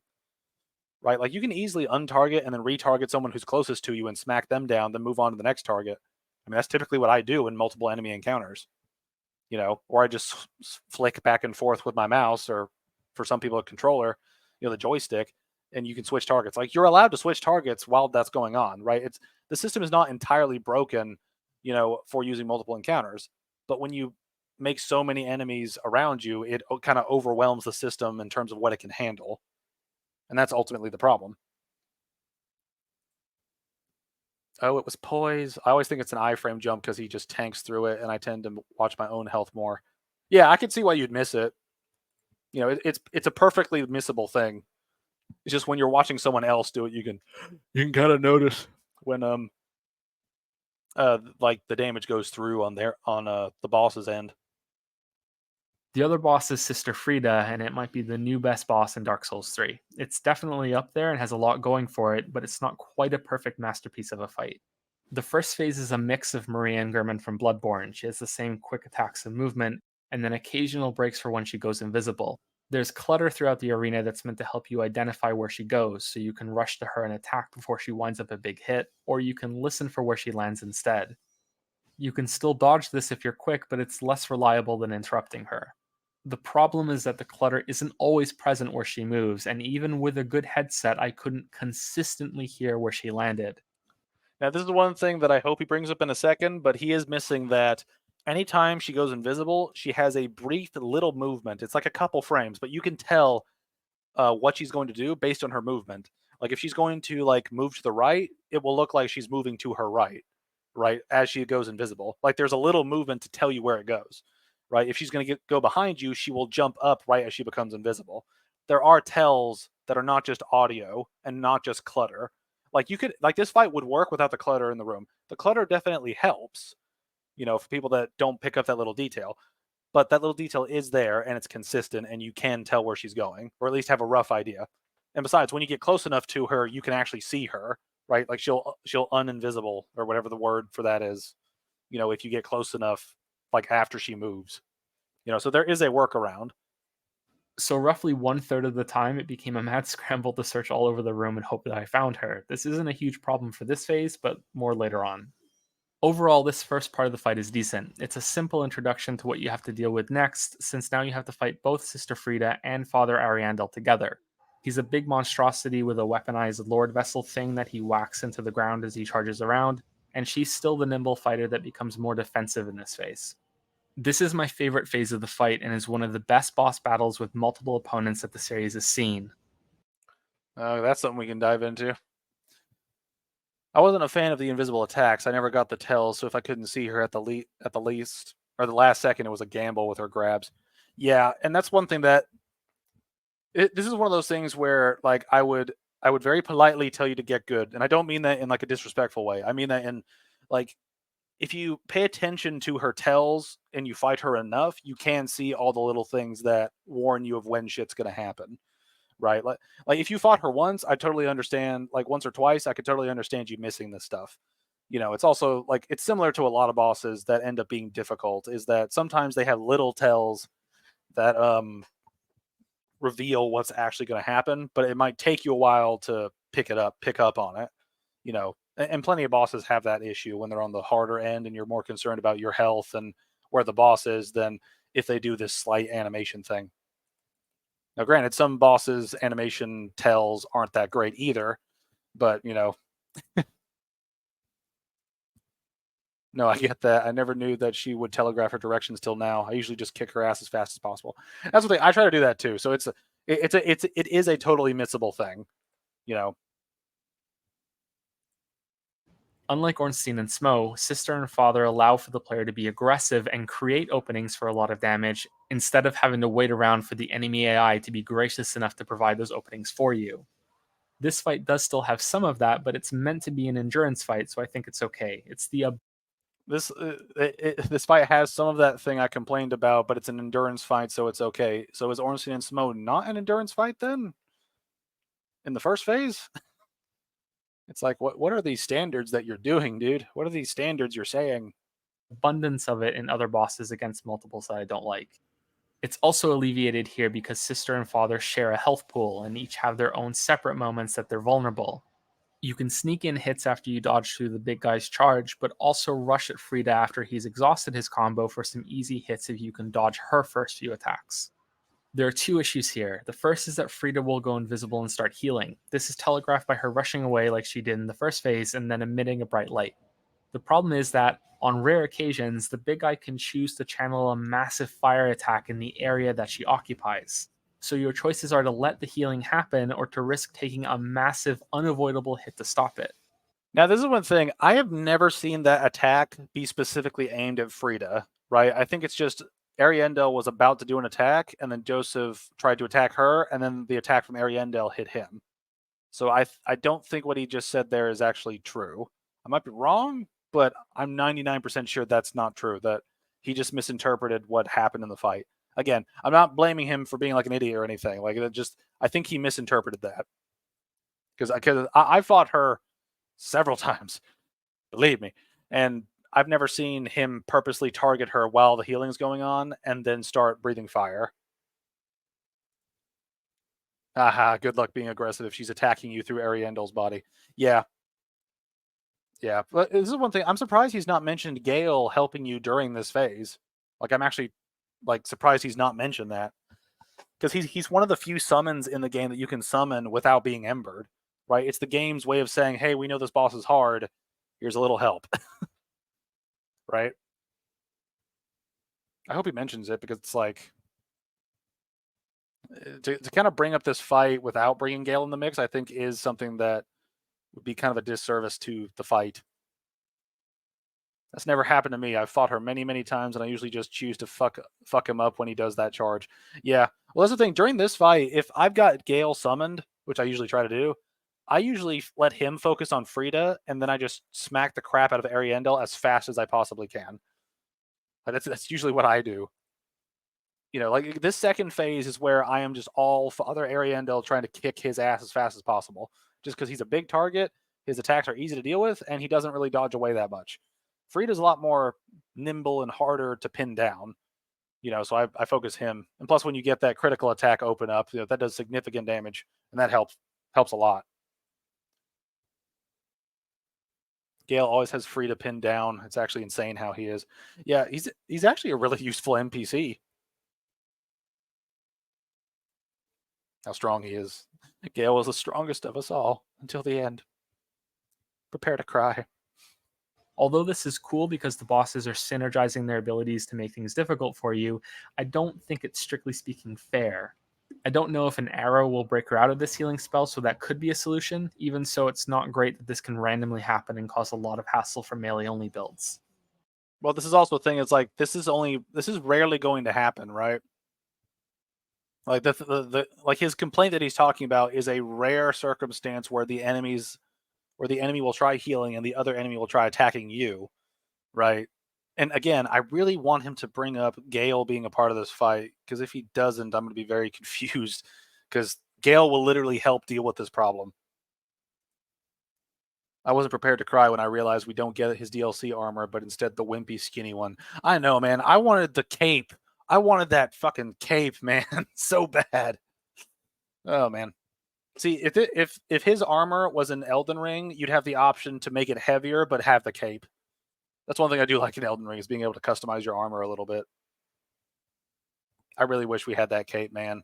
I would love to cosplay as Gale and play a run through the game. It'd be so much fun. The second issue is tied to that, but first let's get to the best moment in the fight. Oh, here we go. He's going to be like, and now, surprise. It's like, yay. After killing both sister and father, they collapse to the floor and you're given your reward. But you're not done yet. This fake out was so convincing that I fell for it hard. When the fight kept going, I had the biggest smile on my face for how much the game had just toyed with me, and I hope that any fans of the series who haven't played Ashes yet listen to the spoiler warning at the beginning of the video so they can experience this themselves. It was a really fun moment. This is one thing that I get from him a lot, is that he likes when the games do things he doesn't expect, right? And that's one thing that I think, while admirable to do something different, it is a problem on repeat playthroughs, because now you know it's coming. Now the effect has worn off, right? It's not special after the first time anymore. That's one thing that I do wonder, is like, does he replay these games a lot, or does he play them a couple times for the videos and then he just puts them down, doesn't touch them again? Like, I wonder how much time he takes with games that have like surprises, so to speak, and if he actually does go back to replay them after the surprise. Because I think that would kind of prove my point, is that he likes things that, throw him off, but once you know it's coming, you're not thrown off anymore. So does it actually still have any value to him? I think most other people would be mortified as they sit there with no heals at all, realizing that once they die, they got to do 3 phases. Yeah, that's definitely probably one of the biggest negatives of this fight, is that you have to redo all of it if you fuck up here. Or if you fucked up in the previous phases and now you're like, oh god, now she's even more difficult. What the hell? Unfortunately, this third phase is probably my least favorite part of the fight after that. Frida becomes empowered with dark magic as well as ice. The fight returns to a one-on-one duel that is similar to the first phase. The problems start with 2 things: that she has some extremely long combos that don't always have clear end tells, and that some of her hits do an absurd amount of damage when they land. These 2 things aren't bad on their own. In fact, in another fight, they might be a good challenge, even if I am sort of sick of really long combos in Dark Souls 3. He's sick of really long combos, but he'll take multiple attacks from the same enemies. Let that sink in. Let it sink. Let it sink in. Let it soak into your flesh. Let the Scarlet Rot take you. The reason I don't like them here is that they're in a third phase after 2 other fights, one of which is a fairly long endurance test, especially if she heals. If you die, it takes an investment of time on your part to get back. Doing the first phase again could be considered clever because it's like practice on the third phase since they're so similar, and that's good, but the second phase can take so long that it can be very frustrating to get to the third phase and get wiped out by some massive attack pattern that you need to see a few times before you learn it, or get smacked by the end of a combo that you thought was over after more than 10 hits, but surprise, there was still more. Wait a minute, wait. So you like that the boss surprised you by coming back, but you don't like the surprise of her combo continuing to go. Pick and choose your shit, Joseph. Just pick and choose. Just pick and choose all day. Holy fuck. The inconsistencies are amazing. He's sick of long combos that you get a big hit afterwards, but he can kite enemies like a champ. The logic. Again, this comes back to it. I think a lot of people in the fan base that are like Joseph Anderson are masochists that don't want that much of a challenge, right?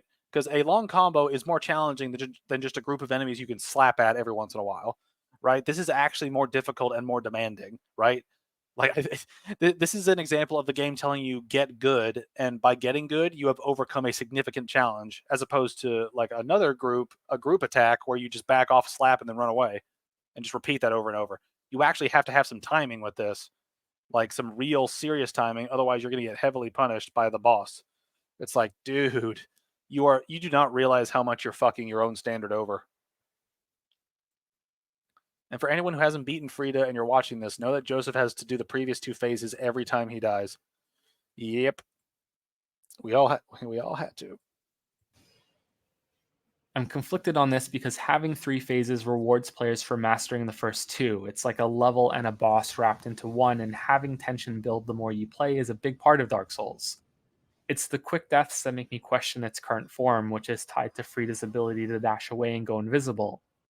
Wait a minute. What was that point he made on deaths? And having tension build the more you play is a big part of Dark Souls. It's the quick deaths that make me question its current form, which is It's the quick deaths that make me question its current form. Are you talking about like all the quick deaths you can have in Dark Souls 2 prior to this? Again, it's just like, what do you mean, man? What do you mean? He can literally kite Frida too. I always do that in phase 3, and she almost always opens up for a backstab after a combo.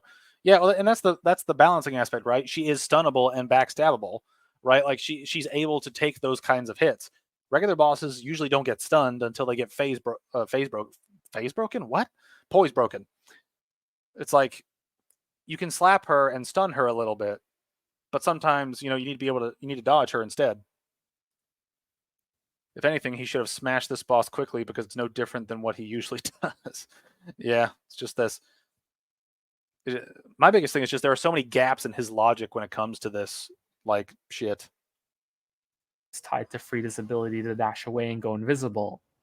I had a lot of trouble reliably hearing where she landed when she did this in phase 3, and even when I did, From decided to give her the ability to easily dart away even if you do find her. This affinity for dodging can also build up the frustration when you're trying to slip in attacks between her long combos, because sometimes she decides to dodge and now you have to wait around for her to exhaust another long series of hits before you can try again. God, man, his criticism of that is so unself-aware of how much all of this applies to dealing with groups of enemies. Like he truly has no idea how just let's go back to this combo shit. All right. Like once he starts talking about the combo specifically, listen to all his criticisms of it and then apply it to groups of enemies. Phase 3, and even when I did, From decided to give her the ability to easily dart away even if you do find her. This affinity for dodging can also build up the frustration when you're trying to slip in attacks between her long combos, All right, listen to this. because sometimes she decides to dodge and now you have to wait around for her to exhaust another long series of hits before you can try again.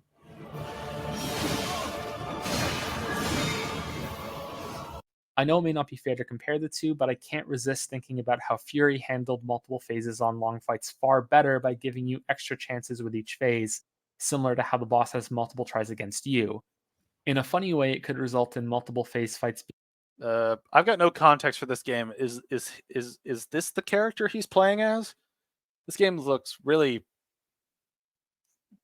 weird.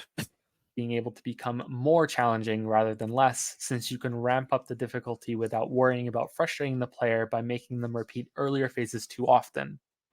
That's the main issue here. Phase 3 isn't crushingly difficult on its own, it's that you have to replay so much before you get another chance to learn more about it. Another solution could have been that her attacks in Phase 3 don't do that much damage at the start and put a stacking vulnerability debuff on you the more you get hit. So it's not so punishing to get tagged when you're learning the long combos right at the start of the phase, and becomes really punishing if you continue to mess up. Either way, I still enjoyed the fight, especially. I like how he's just like, I just want it to be more gimmicky. I wanted to have some build up to it instead of just, dealing with the combos. That this DLC, as he probably would have said if he had, light combos, was the DLC builds you up to it with all the Corvians having long combos. Just like, like how you have to slip in a hit when dealing with the DS2 hordes because of how easily they can kill you. Yep. Yep-a-rooski. Especially phase 2 and its transition. In closing, I want to briefly address how Ashes of Ariandel continues what Dark Souls 3 started, returning to a lot of places in the original Dark Souls. The similarities between both painted worlds are obvious if you've played both games. Snowy environments, an unstable bridge, pulling a lever to turn the same statue to open the way to the boss. Those bosses both use a scythe and invisibility to fight. The way you enter these realms is similar, and it's likely proof that From has a reason for doing this instead of running out of ideas. It may not be something that everyone enjoys, but I think the intention here matters a lot. They've returned to all these concepts and themes on purpose, whatever that purpose might be. I have no idea. That's what that he did catch on here. Is like the purpose for this whole DLC being the way it is because of how it ties into the other DLC being the end of the Dark Souls world, right? And this is kind of how you get out of the end of the world. You go to an entirely different one that's not being burnt to ash, or is one that's like talking about being like this is a world that's sort of a pocket universe that is creating a pocket universe within itself when you do Gale's quest line and give the pigment to the little girl that's going to paint a new painting, right? Like it's kind of this sort of layered Inception level shit where it's like the outer world is just being destroyed. Let's go into this other world. Now this world's being destroyed. We need to go into another world. It's kind of like there's an attempt at another world being the solution to the problem, which, we can debate whether or not it's the real problem or not. But it's like this is a significant, like there is a significance to why this area is the way it is. Yeah, it's one of those things that you can miss. I mean, this area can be missed pretty easily, though, considering it's not very obvious that you can actually get up to this upper bit. We have enough time for the Ring City one. Yeah, I mean, if we can keep going, I'm gonna try. I personally don't mind because I don't buy into a lot of the story and lore in the series. It says something different to me, however, because it's so similar to the first painted world that I can't stop myself from thinking that this DLC was a piece of the original game chopped off to be sold separately. There was enough content in the base game already, don't get me wrong, but there's so little here that this is the only way I can rationalize why it comes up so short compared to the rest of the DLC in the series. It's that or a blatant display of disrespect for Dark Souls fans, which doesn't bode well for future games. Let me go back to that point he's making about the content in here.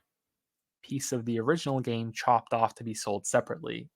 There was enough content in the base game already, don't get me wrong, but there's so little here that this is the only way I can rationalize why it comes up so short compared to the rest of the DLC in the series. I mean, what he's saying here, I think he has his own metric for making this feel worse, and I think it really just comes down to there were less bosses, so it doesn't feel as thick in terms of content. I think that's really it. I think that's really what it boils down to. Just less bosses, so the DLC feels smaller. I thought he was going to say that this DLC was a piece of shit. Yeah, it's like from a lot of he's got a really weird format where he seems to criticize the crap out of something and then say it's good at the end, right? And it's like, what? So I don't understand how his thought process works on some of this shit, some of this shite. It's that or a blatant display of disrespect for Dark Souls fans, which doesn't bode well for future games. I hope that I'm wrong and that the next DLC pack has more areas and more bosses than usual when compared to that list to justify this one had so little. It's that it was poorly portioned between the two updates that they planned for the season pass or something. If not, well, the DLC in these games has always been my favorite parts of it. It'd be such a waste if this is the first game in the series that doesn't live up to that tradition. What? What was that last little bit he just said? It's like it was poorly portioned between the two updates that they planned for the season pass or something. If not, well, the DLC in these games has always been my favorite parts of it. It'd be such a waste if this is the first game in the series that doesn't live up to that tradition. That doesn't live up to that tradition. Is he talking about the entire package of both DLCs or this one specifically? Because, like, if he means both of them, then yeah, time will tell. But, like, if he's talking about this one specifically, it's like, you just reviewed it. You should be giving us an answer. Like, what the hell? It's weird because he said that Champion Graveturner was too easy when using his usual tactics, but then Frida was too hard. And when fighting Frida, he wasn't using his tactics, but even then I thought he wanted difficulty, so how difficult do you want it, man? Yeah, it's like, it seems the thing, like, he wants games to be built a very specific way, which I think boils down to he just wants a game catered to his wants and desires. I think that's ultimately the problem with his content, is he wants things to be the way he wants them to be, and he doesn't really see that bias. But, is he gonna have an outro with... Okay, just fades away. All right. I need a moment to pee, but we will go to the Ring City, and we'll see how that goes. I'm gonna put the intermission up, so if you need to go to the toilet, or need to go get a drink, or if you need to just do something for the next, like, 8 minutes, feel free to. I will be getting back to this. I don't want to break this stream up into 2 parts. I really don't want to do that. But yeah, so I'm going to take a quick piss break, and I will see you guys in about 8 minutes. So everyone have a good whiz.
All right. All right.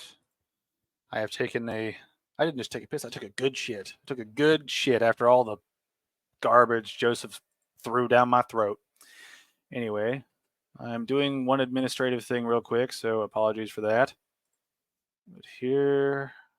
All right. Sorry. I apologize for this. I'm doing one. I have like a thing I keep track of all the different videos that I cover at different times. So I just need a moment. Just need a moment to get all this shit together.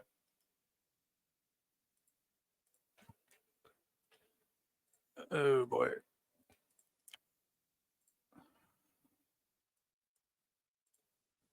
All right. All right. Here we go. I cannot wait to see him praise Half-Light. He probably will. He probably will. Anyway, let's get into this madness. And this one's actually sectioned off, so let's see how this goes. The intro's like a fifth of the video. It's gonna be neat. It's gonna go over the level design, the demon boss, the ring city, the enemies, Gale, Medea. What? Why are you calling this Medea? His sections are weird in videos. Anyway, let's go. The one word I would use to describe Ring City would be bittersweet. It is, for now, the end of Dark Souls, although I'm sure From will release something similar in the near future, whether that's a sequel to Bloodborne or a new direction for the same core ideas. I'll also be shocked if we don't see anything on Dark Souls 4 or something of a series reboot before 2020. Well, that aged poorly. Oh, that aged poorly. I mean, if you want to count Elden Ring as sort of a semi-reboot, let's hope we don't have a Dark Souls 2 with an Elden Ring 2. That'd be such a disappointment. But anyway. For now, though, Dark Souls is over. Dark Souls 3, on the other hand, is over for good. I don't anticipate a remixed version of the game like we had for Dark Souls 2. Ring City is the end. It's always a little sad to witness the I like how he just skirts over Scholar being an overpriced cash grab of a fucking update. Just wanted to mention that for context. conclusion of something you enjoy so much, but I think it's for the best and the break is welcome. The content of Ring City is bittersweet in another way. I enjoyed it a lot. I've played it around 3 times now, and it's some of my favorite content for this game, but it comes with a bit of baggage. There are 2 elephants in the room here, not just one. First, let's review what exactly is in Ring City and get our usual spoiler warning out of the way. I'm about to show all of the levels and the bosses, so turn back if you want to play it yourself first. If you're a fan of Souls, then it's worth your time. Ring City has 2 main areas and 4 bosses. For levels, you have the opening in the Dread Keep and a large area from which the DLC takes its name. You can break these down into more precise pieces. The Dread Keep, which players were given a preview of in the base game before the final fight of Soul of Cinder, can be split into 2. The first part, where you explore one of the most vertically inclined levels in the series, this crushed and mangled mess of Lothric, and then the remains of Earthen Peak from Dark Souls 2, which sits as a swampy mess at the bottom of it all.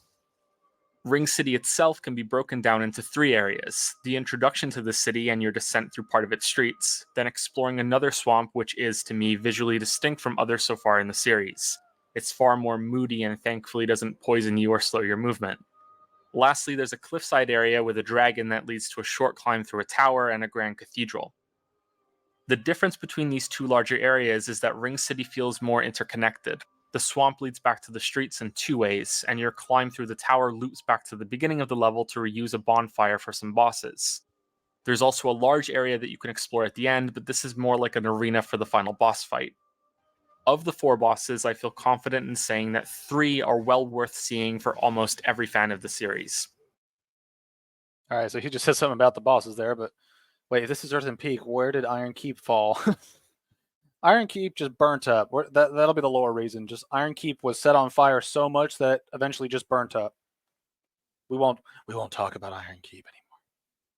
At the end, but this is more like an arena for the final boss fight. Of the 4 bosses, I feel confident in saying that 3 are well worth seeing for almost every fan of the series. That I can agree with. I think 3 out of the 4 bosses are pretty interesting and engaging from multiple facets, whether it be visually, mechanically, or just conceptually with like the stories around them. But let's see if he dives into that extra boss that wasn't so good. For some, they might be among the best in all of the games. The only one that's questionable is the PvP fight in the Cathedral. This is a concept that has been done in both Demon's Souls and Dark Souls 2. Another player can be summoned to become the boss you fight against. What boss is he referring to in Dark Souls 1? There aren't any bosses that do that. The fuck? Like Demon's Souls, yeah, the old monk is like, you invade, and then you become the old monk, but like, the fuck are you talking about with Dark Souls 1? And Dark Souls 2. Another player can be summoned Oh, did he say Dark Souls 2? the games. Am I just retarded here? The only one that's questionable is the PvP fight in the Cathedral. This is a concept that has been done in both Demon's Souls and Dark Souls 2. Another player can be summoned to become the boss you fight Dark Souls 2? Does Dark Souls 2 have a boss where you become the boss, or another player becomes the boss? against. My issue with the fight is that its quality will largely depend on who you end up fighting, or if there's anyone available to fight you at all. Aside from the usual connectivity issues that some may face online, you could get someone who has no idea what they're doing and you get an easy win. Or you could get someone who has prepared themselves with a rocky training montage to be able to heal with miracles, prolong the fight, and play cleverly with the NPC helpers to overwhelm and destroy you, since it's not a one-on-one duel. At worst, this is a glorified NPC Phantom invasion if no one is available. I like the concept of this fight, and I think it might be a favorite for some people who love this part of the game, and it also might be a great hook for some players to get drawn into PvP in Souls that typically avoid it. Ultimately, I think my disappointment comes from two sources. How epic the Cathedral looked when I approached it, so I thought it was going to lead to a really cool boss fight like Pontiff Sullivan and his Cathedral, and that I heard ahead of time that Ring City has 4 bosses, when in reality this was 3 for me personally, because this was just a PvP invasion with a health bar. Now, is he actually going to mention the offline fight? Because the offline fight you can talk about, and you probably should talk about. This is one reason why I turn online off every time I play these fucking games, is because, one, I hate the online. I'll make no qualms about that. I actively dislike the online for both sides. Really, invading's really annoying, and connecting to a friend's fucking annoying too, right? Like it's just all just fucked. But also, just I like the single player aspects of it, because then you don't have online bullshit happening like lag and all this other crap. You know, it's nice to play the game, you know, as it is, without some extra third party coming in and doing weird shit.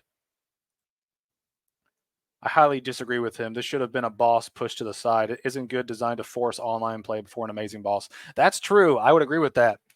You know, I'd rather have Midir be before Gale. You know, I mean, personally, I would have had it where, which is something similar to what they did in the game, is, you know, I would rather you fight Half-Light, and then if you choose to, you can interact with an item, with like a thing in the room, and then you restart the fight as against another player, right? Like if it was an optional thing for the DLC, that'd be one thing that's in its favor. And also if you were able to fight the actual Half-Light fight and then get to Gale and then come back and redo it over again, I think that'd be a good blend of, you know, it not affecting progression. But as it stands right now, it's retarded. Now, if you're offline, you just get Half-Light all the time, which is why I do it offline. It's just I'm tired of weird invaders that could be hacking and potentially compromise my game. I just don't fucking care for that shit. Reconciled those warped expectations, I like the inclusion of this encounter, but it's important to say that this isn't going to be something everyone enjoys.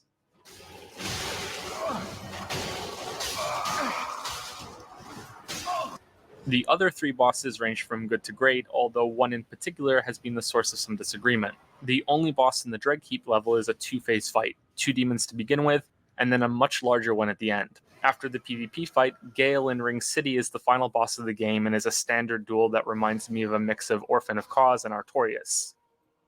Dark Eater Midir is arguably the real final boss, however. You can fight him before Gale and the PvP encounter, but I think he's meant to be done after both of them, especially. Oh, he's just making shit up now. It's like I had trouble with mid-ear, so he's clearly the final boss because he hits hard, even though you can do him before Half-Light and because you can do him before Gale. It's like I don't understand how people confuse these things with like progression has a huge impact on which bosses you're supposed to be able to defeat at which points. Like Gale is obviously the last one because you can do every other one before him. Half-Light is obviously before Gale because the only way to get to Gale is to beat Half-Light. The only boss like that is optional in here is mid-ear, right? I mean, technically all of them are optional because they're DLC, but in terms of the optional shit before the end, mid-ear is the optional one. And like, holy fuck, dude, why do you think that's the end game boss fight? Because it's optional. It's not the last fight in the game. Like, are you gonna say Calame's the last boss fight of Dark Souls 1 because he's optional? Like, what the hell, man? I usually have my settings set to offline to ensure I can enjoy the game, but they still insist on NPC invasions as well. That's one thing I like the offline NPC invasions because it keeps the game going in an online fashion without having to deal with a lot of the online player bullshit of like connectivity issues and things. Now the NPCs can be really annoying at times, but I would take that consistency over a random player that could hack my game or could be incredibly annoying or just play ridiculously and waste my time.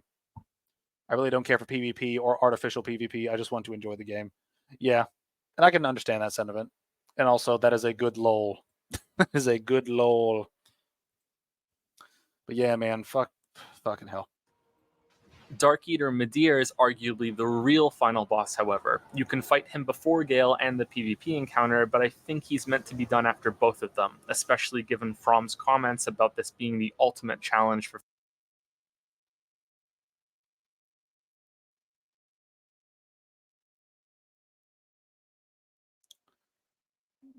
I wish we had more context to what these people were saying before he brought this up, because I have no idea what From's replying to. Like, what the fuck? That's true, though. I would take the NPC invaders over someone who knows what they're doing and know how to impede progress. Yeah. But again, like this tweet thing is like, I'd like the context for this, please. And whether it's optional or not, you know, Gale is the last one you can interact with. He is behind requirements that Midir does not have. Just because it's optional doesn't mean it's the end game fight. Like just because Melania is the last fight in Elden is no. Just because Melania is an optional fight does not mean she is the last fight in Elden Ring, right? You can get to her before the Elden Beast, right? Progression wise, the Elden Beast is the last one because he requires the most steps to reach, right? That is how it works. This isn't some subjective bullshit of where you make it the last boss fight. Like again, I wish I had context for what these people were asking. Like fucking hell. The ultimate challenge as Midir proceeds to lower his head and allow you to get your hits in, unlike a certain race of dragons in Elden Ring. Yeah. That's the thing, like Midir being the ultimate challenge is like one strategy breaks Midir, right? One simple strategy, stay in front of him and smack his head. That breaks the fight where he's just super easy to deal with. You know, that's one thing is like Midir, like I think Midir is impressive beyond that though, right? But the dragons in Elden Ring, who I got special beef with them, with various ones of them. But we'll deal with that when I make that video one day. For fans of the series. You fight this dragon twice. The first time is on a cliff above the swamp, and it's unavoidable if you want to get to the other bosses. When you beat him, he falls away and suspiciously awards no souls, which I think is a clever way of indicating that you should be prepared for his return or to go looking for him. The real boss fight is through a hidden door in an elevator ride and then a fake wall inside of that area, a secret within a secret. These are three substantial new fights that are fairly challenging. I don't think any of them are quite as difficult as Sister Frida from the Ashes DLC, which is a good way to address the first elephant in the room. When I reviewed Ashes of Ariandel, the biggest piece of criticism I laid against it was a lack of content for the price. In terms of quality, the DLC is good, but there was only one level and only one real proper boss as far as I saw it. Whether or not you agreed with how extreme my opinion was on the matter isn't all that important anymore, because Ring City has proven without a shadow of a doubt that Ashes was strangely priced. Even with a generous estimation of the content in the first DLC, it's undeniable that Ring City has so much more of everything, and it costs the same amount. At the end of that review, I speculated that From originally planned to have only one DLC pack, and that the decision was made later to split them in two, likely so the game could advertise a season pass for more sales, or so the game would have two DLC releases to promote the base game instead of just one. I think it's clear now that this is exactly Well, I know what he's talking about right there, but like, what was the point of showing this footage of him just walking around the in same amount.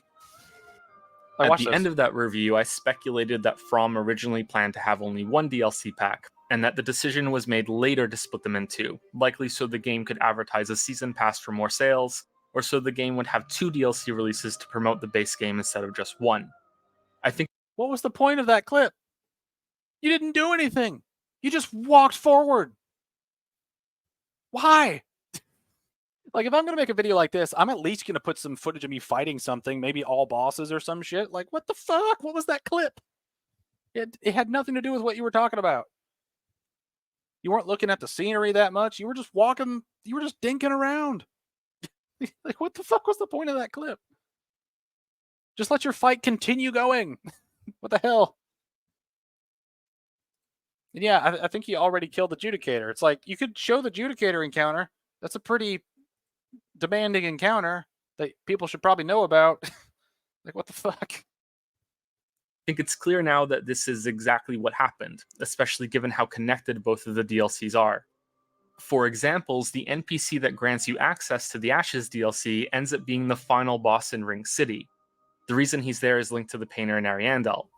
You can go back there and give her an item after killing Gale at the end of the DLC.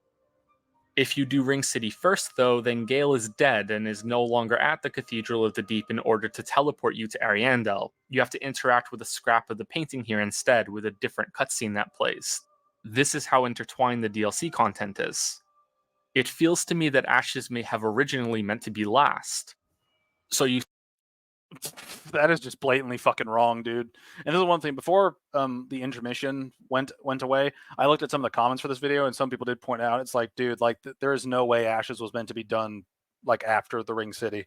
The Ring City is about the literal end of the world, and you end with Gale getting the last pigment for a person in Ariandel, like for the girl in Ariandel, right? There is no way Ariandel was supposed to be done after this, right? Like, they have built way too much shit into the Ring City being the last DLC for Ariandel to be considered, potentially the last one, right? There's just way too much. The Ring City is obviously built to be the end. Like, what the fuck is this take? You start in the Dreadkeep, which would make the DLC have a much smoother transition from that disturbing imagery you saw at the end of the base game in Dark Souls 3. You fight your way through there, travel to the more exotic Ring City, and learn about Gale. After defeating him, you would return to something more familiar in the series with Ariandel, which, as a single level in a larger DLC, would be a substantial way to end. Well, no, like, well, see, the thing he's missing here is, right, and like you're saying, Sheep, if Ashes was last, why is it you can access Ring City through, Ashes of Ariandel, but not the other way around? It's like, the biggest thing that fucks up this whole point he's making here is that what the Ashes of Ariandel DLC is doing is giving you context, right? The Ashes of Ariandel DLC gives you context for why Gale goes to the Ring City, right? And why Gale becomes the last boss fight, and why you need to bring an item from him back to the Painted World, or not the Painted World, but the Ashes of Ariandel DLC like area, right? This is one thing. This is one thing that I think does redeem this DLC is this is essentially a part one to a larger story that the Ring City ends, right? And the Ring City is a part two in a way. It's not the same content, but they do link together in a way that makes sense. Now, price-wise, if they were one DLC that was like $20, I could see it being a great piece of content, in terms of per price. Splitting it up, I think, was a bad decision, but they do go together, and Ashes of Ariandel does set up the Ring City and your encounters with Gale in the Ring City, right? And that's why it caps off with Gale being killed, and then you bring the pigment back, and the little girl hopes to paint a painting, that Gale can enjoy, and you feel sad because you killed him, because Dark Souls likes making you feel sad, right? But like this DLC, the Ashes of Ariandel DLC is set up for the Ring City payoff. Frida would be the final big tough 3-phase fight, and then you can end the story of Gale and Ariandel right then by talking to the painter. As it is now, splitting the DLC meant that Ariandel was the only choice to go first, since it would have been unacceptable to go with the larger DLC and then end with a much shorter one, since they cost the same amount. All of this isn't a huge problem, but I find myself in the unfortunate position of wishing I hadn't bothered playing Ashes of Ariandel until all of the DLC was out. It's this really weird way of looking at it that I'm finding difficult to reconcile. Individually, I think that Ashes is a ripoff, but all of the DLC bundled under the Season Pass is good value. Not great, especially compared to the old Hunters and the Dark Souls 2 DLC, but still good. I feel like, as a big fan of the series, that I made the wrong choice in being excited to play this content as soon as it came out. Well, this is one thing, right, Joseph? This is one thing. This is one reason why I don't review things that just came out. Is they need to have all the content out there. They need to have it all out, right? Like if your review is tainted by time when you don't have the full context of things, right? Now one thing, if you miss something in a game that's finished, that's one thing. But if you actively review a game that is unfinished or doesn't have all the content out for it, you are doing yourself a disservice.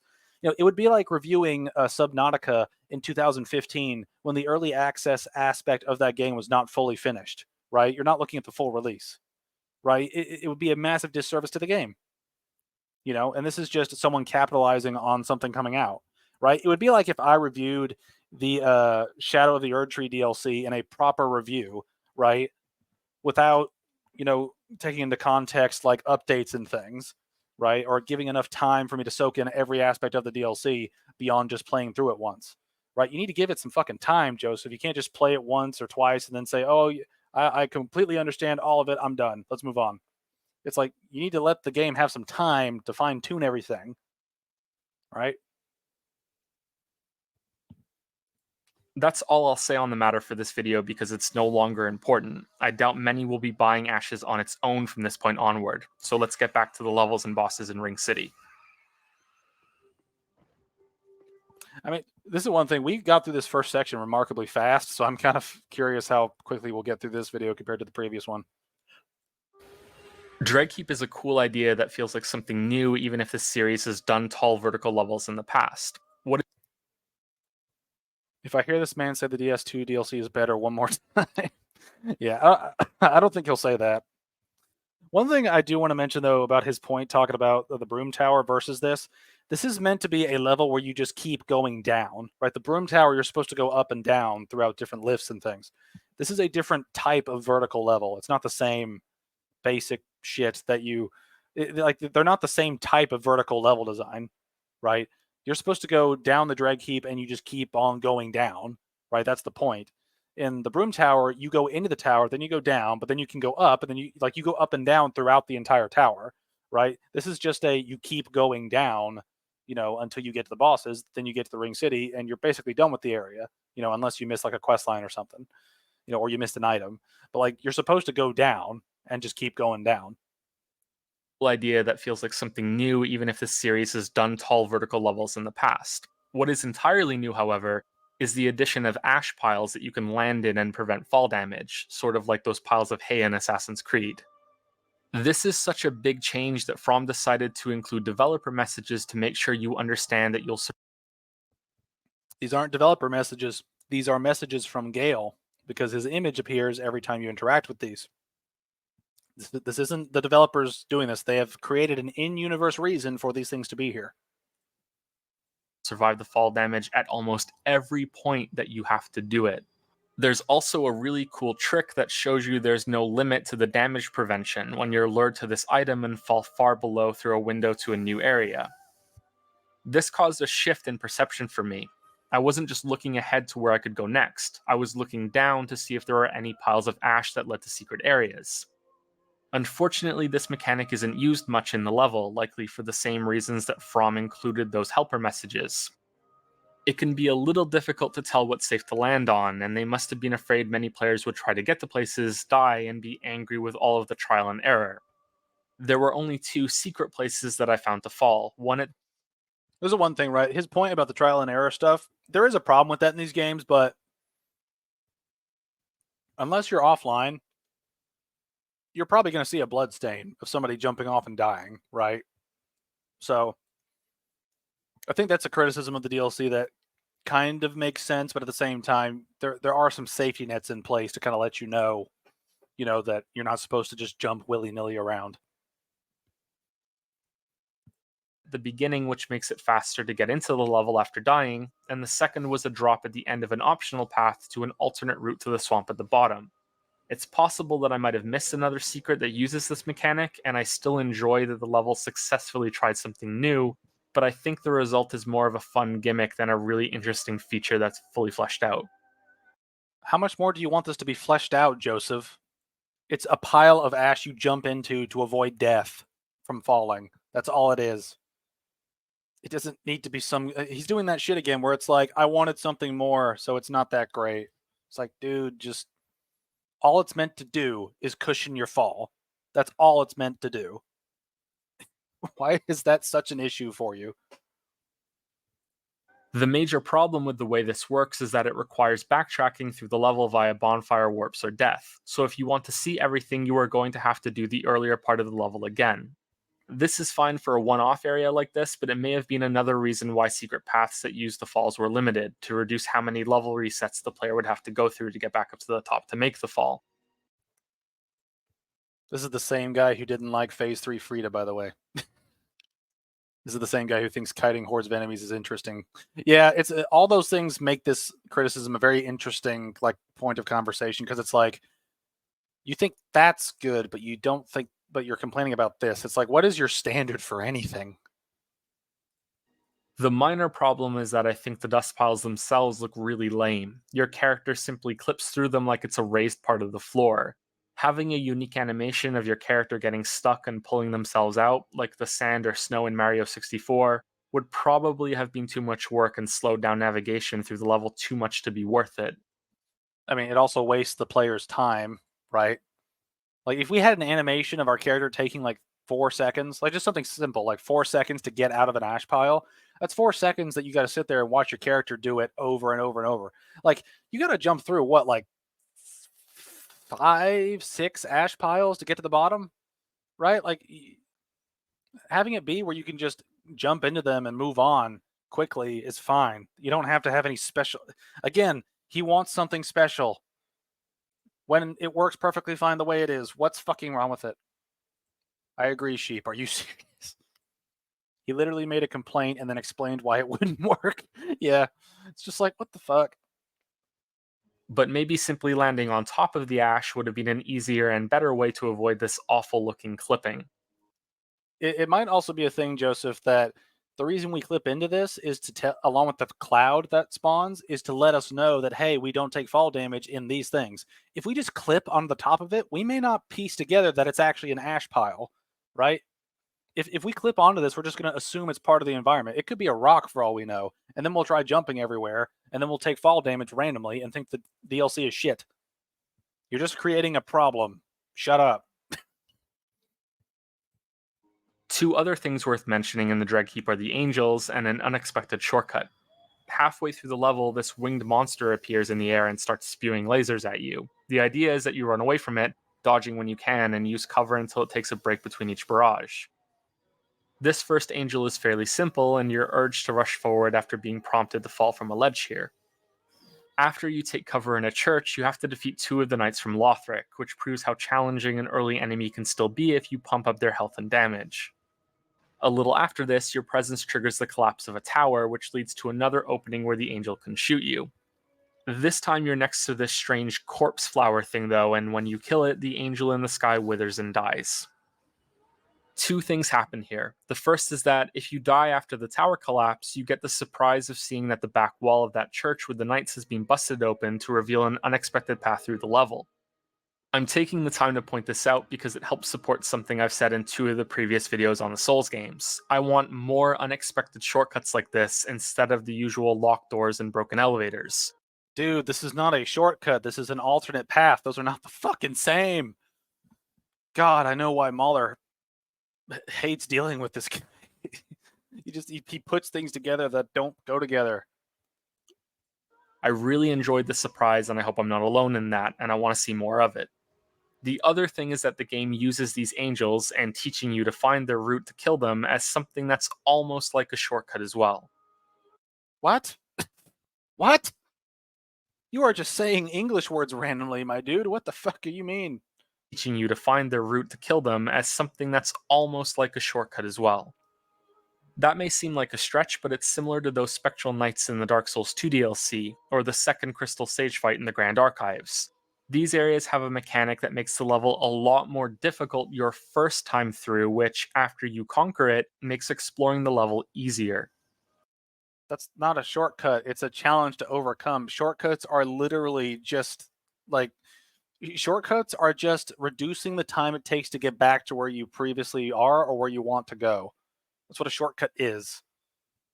And yes, sheep, this is hurting your brain. It's also hurting mine. Like my brain hurts. My brain hurts.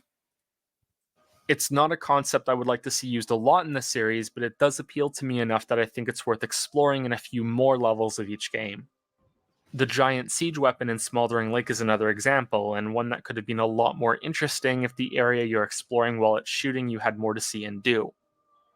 There are 2 more angels in the swamp of the second half of Dreadkeep. I think swamps have been used too much in the series now, and I don't find them interesting anymore. This one is quite small and may have been included out of necessity after deciding that this area would be a collapsed earthen peak from Dark Souls 2. This is one thing, is like they can put however many swamps they want in this game, right? It doesn't really matter.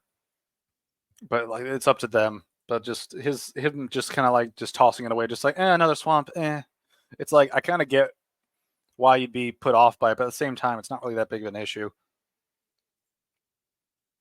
Dumb mechanic, by the way, with those Sanctum Knights. 2 of those coffins are introduced, and then the rest are crammed into a one-off room. Yeah, that's one difference too. Is like the Dark Souls 2 thing with those DLC enemies being like ghosts that you have to like mortalize or whatever. You have to find the power source for like all of them. Like almost all of their power sources are in that one room, right? Whereas with the angels, it's like the battery pack for them is like usually nearby somewhere, right? And it's along the path you have to take anyway. Now, granted, the Dark Souls 2 thing, that you do have to go that way to get like a key for some shit, but at the same time, it's like, at least you can avoid, like, there's nothing worse than getting spammed by ghosts and raped in a corner by them. It's like, that's peak Dark Souls 2 gameplay at its worst. He'd probably say it's good, though.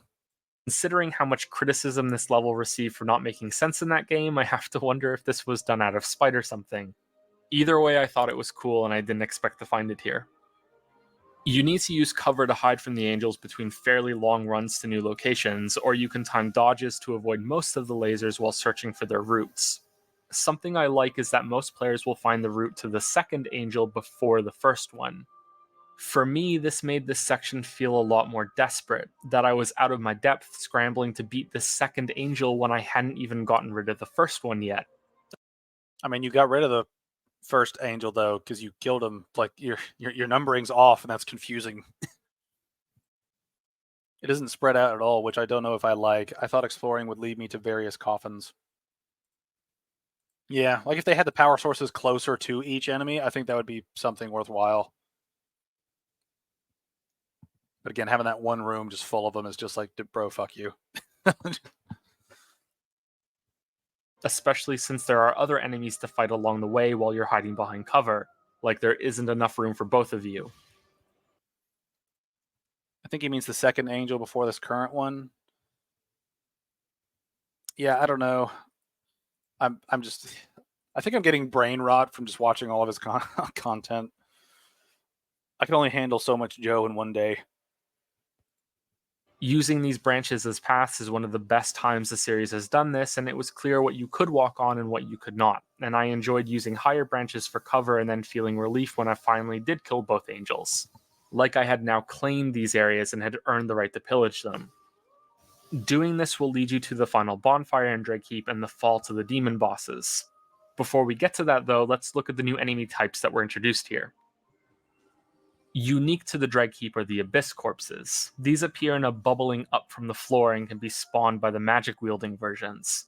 These guys are the fodder of Dreg Heap and are easy to defeat. There's not much to say about them except that they double as traps in an early part of the level to ambush you when you go to pick up items, and that the spellcasters can also turn into Humanity Specters and rush you for a lot of damage if you don't dodge them. It's the larger Headless Knights that are a lot more interesting to me, specifically because they're just so easy to kill. They look intimidating and have a lot of health, but their attacks are slow, predictable, and leave massive openings for counterattacks. I find this interesting because it makes me wonder what the intention was with these guys. Later on in Ring City, they show up in groups. There are 6 of them in this area with a staired street leading to the swamp. So it would make sense that they were made to be less challenging individually, since you can end up fighting more than one of them here. They're a larger fodder monster. But in the Dreg Heap, they're introduced to you as big threats. They're guarding treasure. They look like they demand your attention and are tucked away from most of the other enemies so you can fight them solo, with the exception of the patrolling one in the swamp. This is a conflict I don't have an answer for, other than to point it out as strange, especially if you compare them to other big enemies in the base game like the Angel Knights or the Crabs, or maybe it's just that this enemy clicked with me and I found it easier than most people will. It's not a bad thing, but because of their large health and bland attacks, I ended up getting bored after the first few times. It's the smaller Ringed Knights that are more challenging, but we'll get to those after the Demon boss. Okay. I mean, these guys are the next sequential enemy that you encounter in the game, so they should be harder just from a progression standpoint. But like the big dudes, like you can most of the time you can drop attack them and do immense damage to them, like massive amounts of damage to them. Right. And if you have the right weapon, you can one hit kill them, so that they're not, I don't think they're necessarily meant to be this massive challenge. Like they're not meant to be Black Knights of the area. They're just another challenge to keep in mind.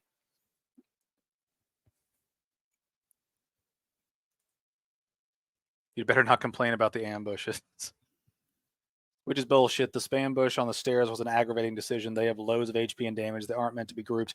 This is one thing where I think that the stairway, like in the Ring City, like specifically this area right here that like leads up and around, or specifically this area that leads up and around, I think that it's a good idea that wasn't executed well, because like there are some parts of it where it's like, yeah, you can drop attack them, but your drop attacks take so long, and you'll usually have to do it more than once to kill a single one of them. And it's just a lot of, kind of rushing to kill as many of them as you can, because you do have to deal with several of them as you go down the stairway. It's very sort of rushed, I guess the gimmick is in that part. And there are other areas to jump down and attack them from, but it's like they give you a lot of them to deal with at once. And it's just a lot of just pain, like to like kill them as quickly as possible.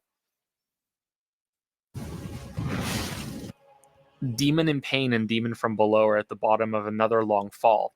You are given this massive arena to fight them in, which isn't all that necessary at first. This is my favorite boss fight in Ring City, but not by a lot. I think that Gale and Medea are really good too. I like the demons because the first phase is a really enjoyable fight against multiples that isn't too challenging, but isn't a pushover either. The big demon prince in phase 2 has a lot more attacks, and it's that part of the fight that I enjoy the most. It's also when the big arena is required to compensate for how much leaping around he does and his massive area attacks.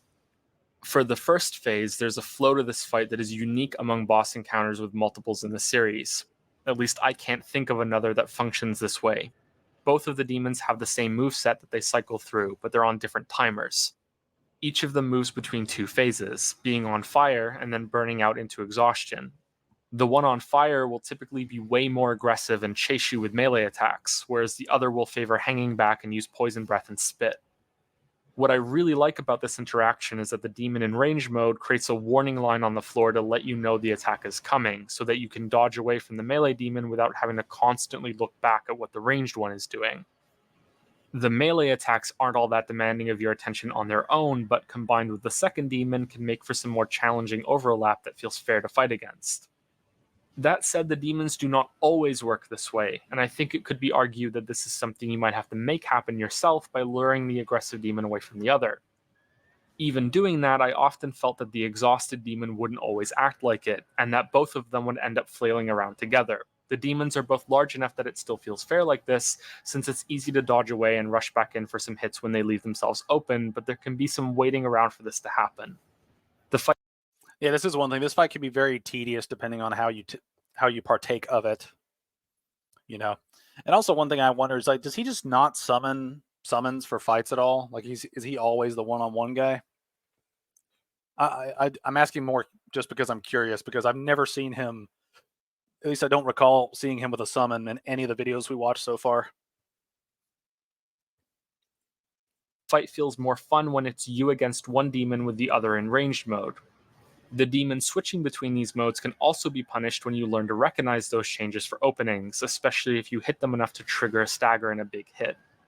Both demons have to be killed before going into the next phase, and Demon Prince is different depending on which one was the last to die.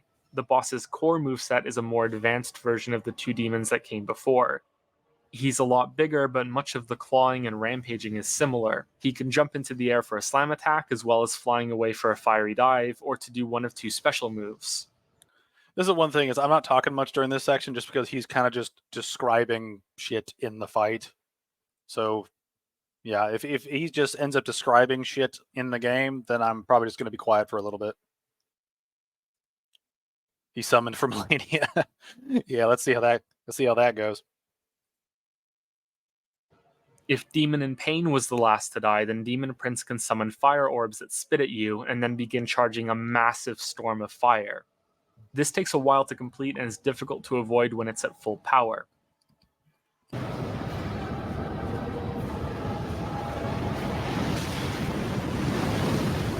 As far as I can tell, the test here is to run at him while dodging the fire spit and hit him enough to interrupt the building storm before too many of the fireballs can spawn. If Demon from below died last, then Demon Prince can jump away like before, only now he charges a massive laser breath that sweeps over the arena.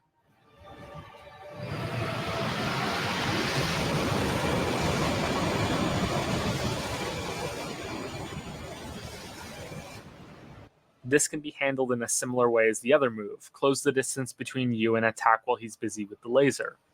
The main difference is that you're safe once you're close, whereas the fire attack can still get you, meaning that the fight is easier if Demon from below is killed last. Demon Prince doesn't use these moves often, however, so it's not a big difference, and my guess is that most players won't realize that the order in which you kill the first demons even matters.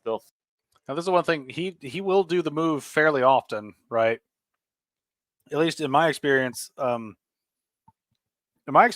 one that summons the giant set of like exploding like meteors, that one will spam that shit a lot throughout the fight, and it's really, it's really a thing where I feel like the laser version of this fight is more fair than the fireball one. Just because the fireball one has two fire orbs spitting at you while you're trying to knock it out of creating a meteor storm.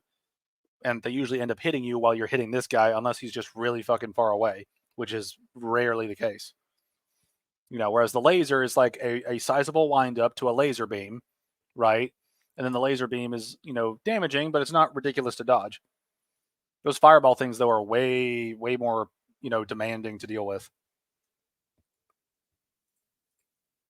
I find it so poetic that the difficulty guy was forced to summon.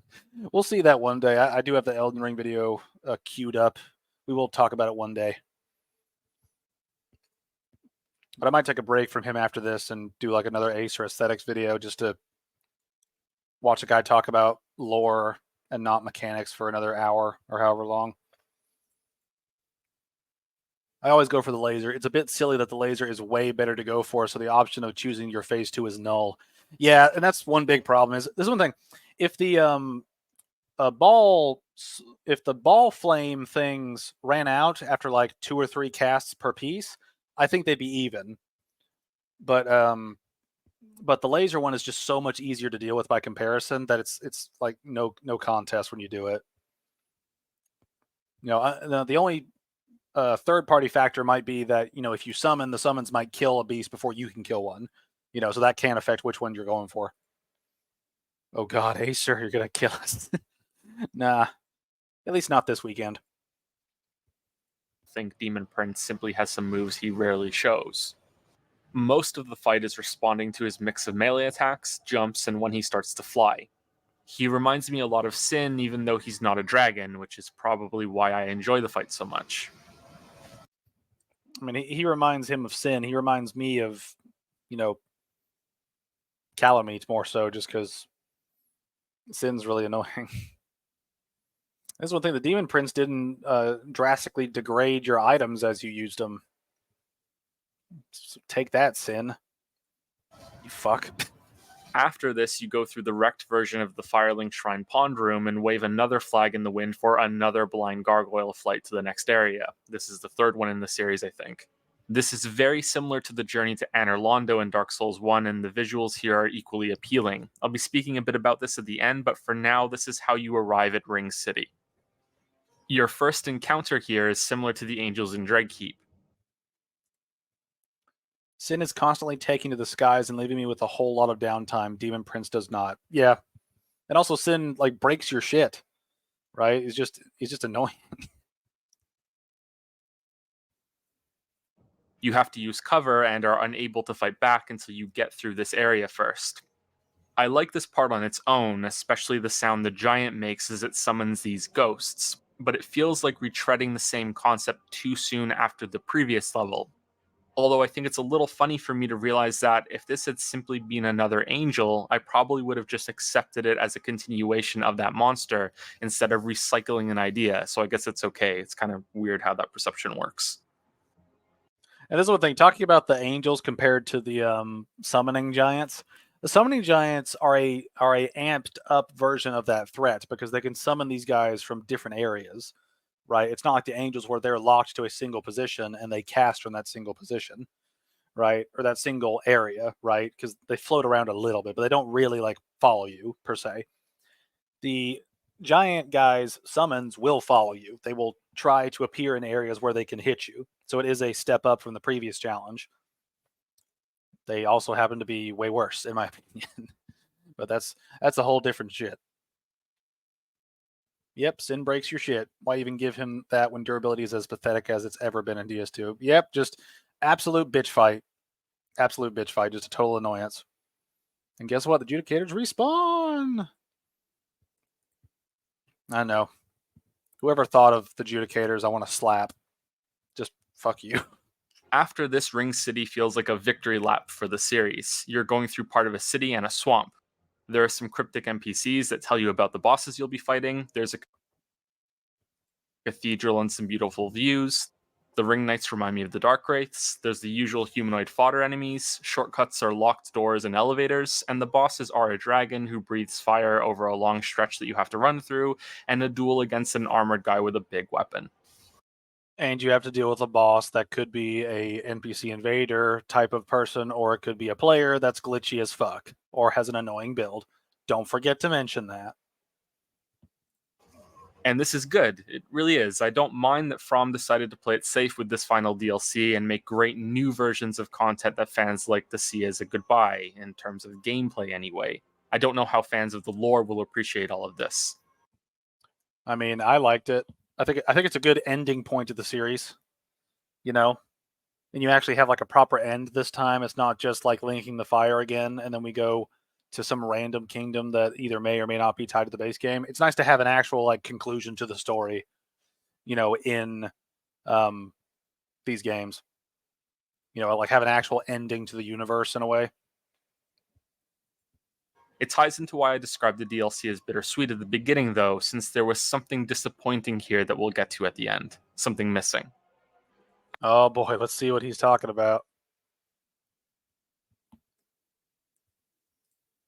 If Joseph doesn't mention Half-Life, I swear to God. He might not. He might not. Having said that, I don't mean to imply that Ring City does nothing new. The turtle clerics are a fun enemy that create void zones that damage you if you stand in them. You're encouraged to keep moving, but they also have high enough defense and can turtle up for even more that you can't reliably rush and kill them without having to avoid at least one void zone. This is especially true if there's more than one of them around. I would have liked to see these guys used more often with other enemies in areas, or maybe... No, Joseph, you do not want to have this take on the turtle dudes. The turtle dudes are absolute crap. hitting you from random places when they can't even see you with that weird death bubble shit. It's annoying. It's annoying as hell. Also, the spinny shit they do at you, they're just incredibly tedious and annoying to deal with. Maybe more of them could have been hiding in the swamp and emerged to join in the fight against other enemies. So you have to dodge those void zones while dealing with another enemy. I think there was only one part that happened. The insect-like humans in the swamp are also one of my favorite twists on the basic humanoid enemy type. They hover in place and have different attacks than the usual weapon swipes with 2 feet firmly on the ground. Many of their combos are telegraphed so well, but are still dangerous, that I enjoyed fighting groups of this enemy type more than any other in the DLC. The Ring Knights are also enemies you'll encounter in groups, and it was these that I found to be the most difficult. They can be very aggressive with long sweeping combos when they ignite their weapons, but it was the heavy shield wielders that were the most substantial fights. That I would agree with. All of the Ring Knights have different levels of difficulty, but the ones with the spear and the shield are probably the toughest just because their shield can take a real beating. On top of their like a roar move it sort of does where it like knocks you back and boosts them up. It's just like these are probably the toughest knights. Now the dual wielding greatsword ones, those can be a challenge, but they also don't have any defense at all. So take that into consideration. Oh my god, here you go again with groups, man. I think a minor flaw in Dark Souls 3 is that many enemies can be killed as long as you can just get one hit in. From that initial stagger, you can lock them down into a combo from full health to dead. That's one thing I would agree with him on, is that not just in Dark Souls 3, Dark Souls 2 as well to a certain extent, Dark Souls 1 to a certain extent, and Elden Ring and Bloodborne. There are several enemies that you can just stun lock to death. And that is a very very annoying thing of the games that has not really changed as time has gone on. Right? Like I think some stun is okay, but being able to completely stun them until all their health is gone, I think is ridiculous. I think there should be something to change that and make the fight a little bit more dynamic. Now, I don't want every enemy dodging my attacks all the damn time. Elden Ring with its, people avoiding sorceries and other ranged attacks. But I do think that there should be something to be said about, enemies that just stand there and take it until they're dead. Right? I think it's more so a poise issue than it actually is anything else.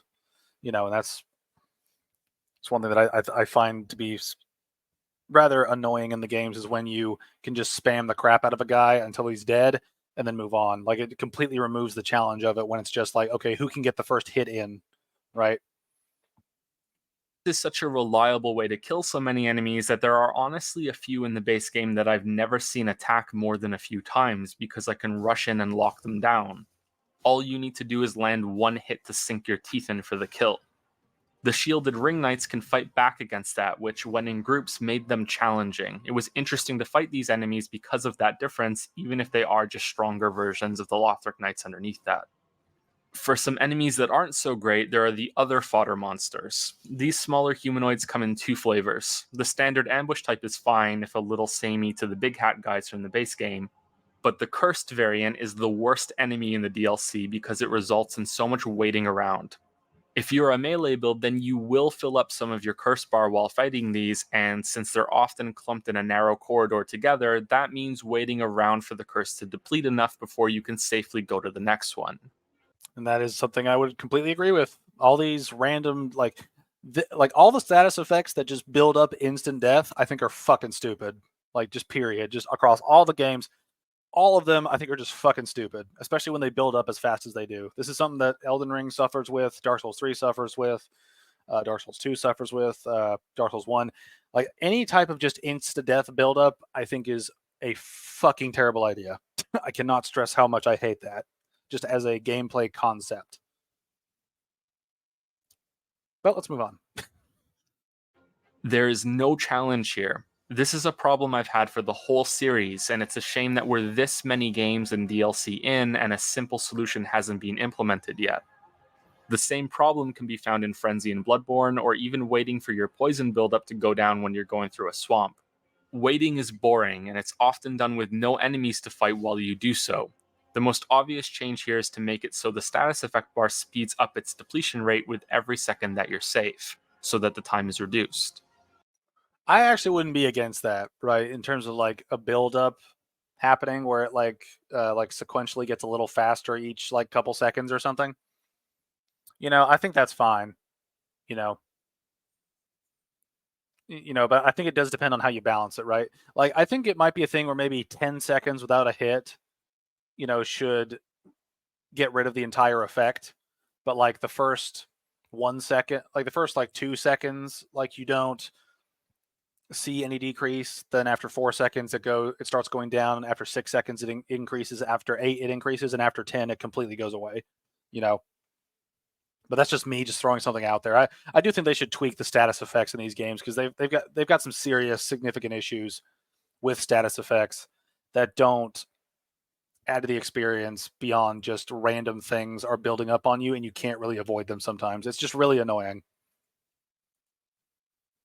The one-shot status effects are a dumb mechanic. It's not interesting to be one-shotted without even being touched physically. Yeah, like these guys are annoying. Like the clouds that the basilisks spew out in the various games, that's one thing, right? It's a cloud, it's an attack. You can try to avoid it, right? This is just being in a radius of the enemy, and that's really fucking annoying. The final enemy is a giant that roams the swamp. This is similar to the one at the beginning of the level that summoned the ghost archers to shoot you. This one can do the same thing, but his army is a lot smaller. I found this guy a little awkward sometimes because it can be hard to see the archers he spawns if he ends up between you and them, especially since if I did get hit, that often meant I was stun-locked by their arrows all the way to death. However, I like this guy. He looks imposing as all hell in the distance, and the other ghosts he can spawn, melee guys and a few spellcasters, felt a lot more manageable. So it's possible that I just suck at the archers and there's a trick to it, or maybe you're meant to run away and use cover when he does summon them. There's all these adjudicators are just fucking stupid. They're just annoying. Annoying as hell. And this is one thing too, is if each judicator had like one specific type of summon that they're like the master of or whatever, like the judicator at the beginning only does the archers, that'd be fine. The one in the swamp only does like the mages that come up that like are Zully like copies or whatever. That'd be fine. And if this one only did the hammer ghosts, that'd be fine. But the fact that they can all summon all of those, right, is just incredibly annoying. Or at the very least, they can summon multiple different ones that do different shit. It's just really annoying. This one specific one sucked. Yeah, this specific one is really annoying because you got the two knights help keeping him alive when he can like detect you through the objects. Right, it's just annoying. There's also a third giant in a secret area that does the same thing in a more cramped environment. This was strangely a lot easier to deal with because of all of the cover available for hit and run tactics or breaking line of sight with the archers. Which leaves us with Gale the Knight and Midir the Dragon. Let's go with Gale first because I think From intended for the dragon to be fought last. Again, I hate that concept, but we'll move on.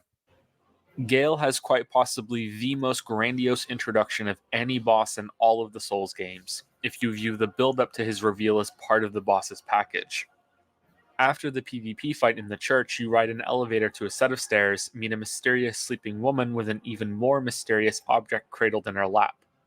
Then, with a flashy cinematic, you are transported through time to what appears to me like the conclusion of all of those levels smashing together in the Dreg Heap. The world is grinding itself to dust or ash, and the woman is long dead and rotten. I know, sheep. I know. Just skirts over it. And he just rolls over half-light. Yeah. Thanks for nothing, Joe. You're allowed to roam around this massive area, but this is mostly an arena for the Gale boss fight, who gets his own cinematic with a very Artorias-like throw at the end of it.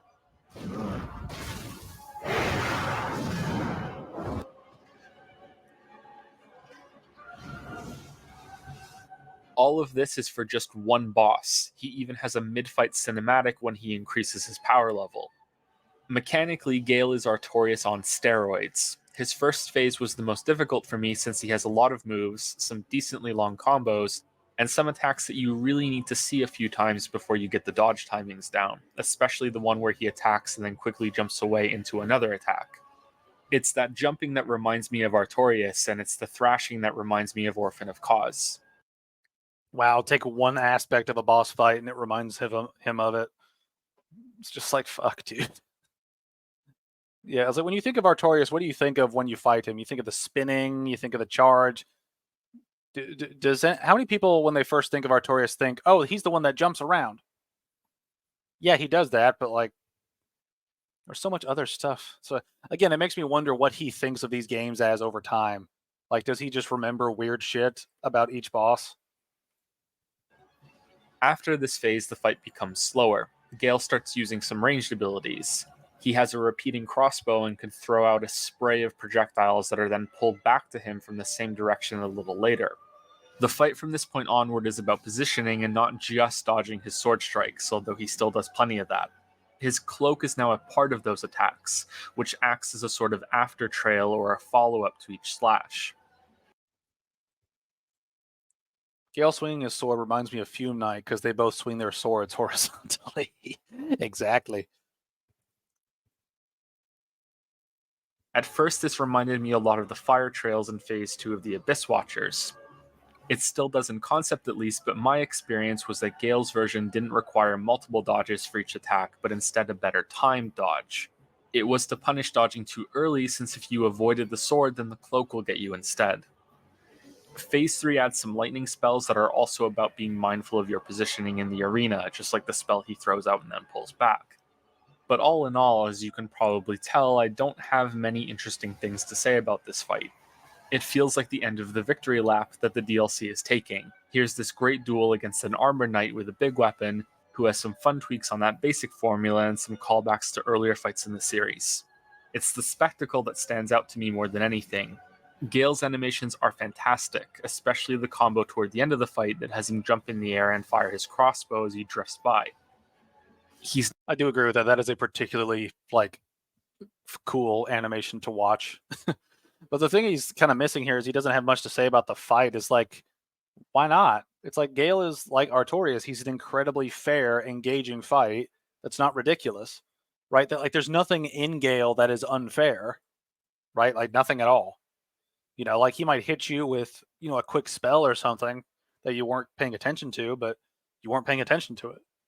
You know, like Gale's probably the most fair fight in the DLC of Dark Souls 3.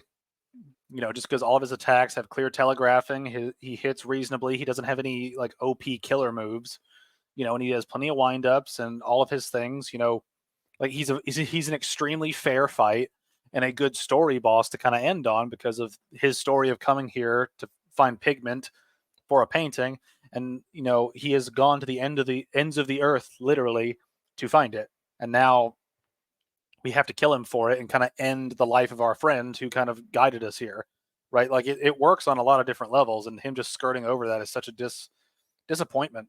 Just as such a disappointment and such a disrespectful way to talk about this boss. Like there's so much going on. Gale needs a waterfowl one-shot attack. No, no.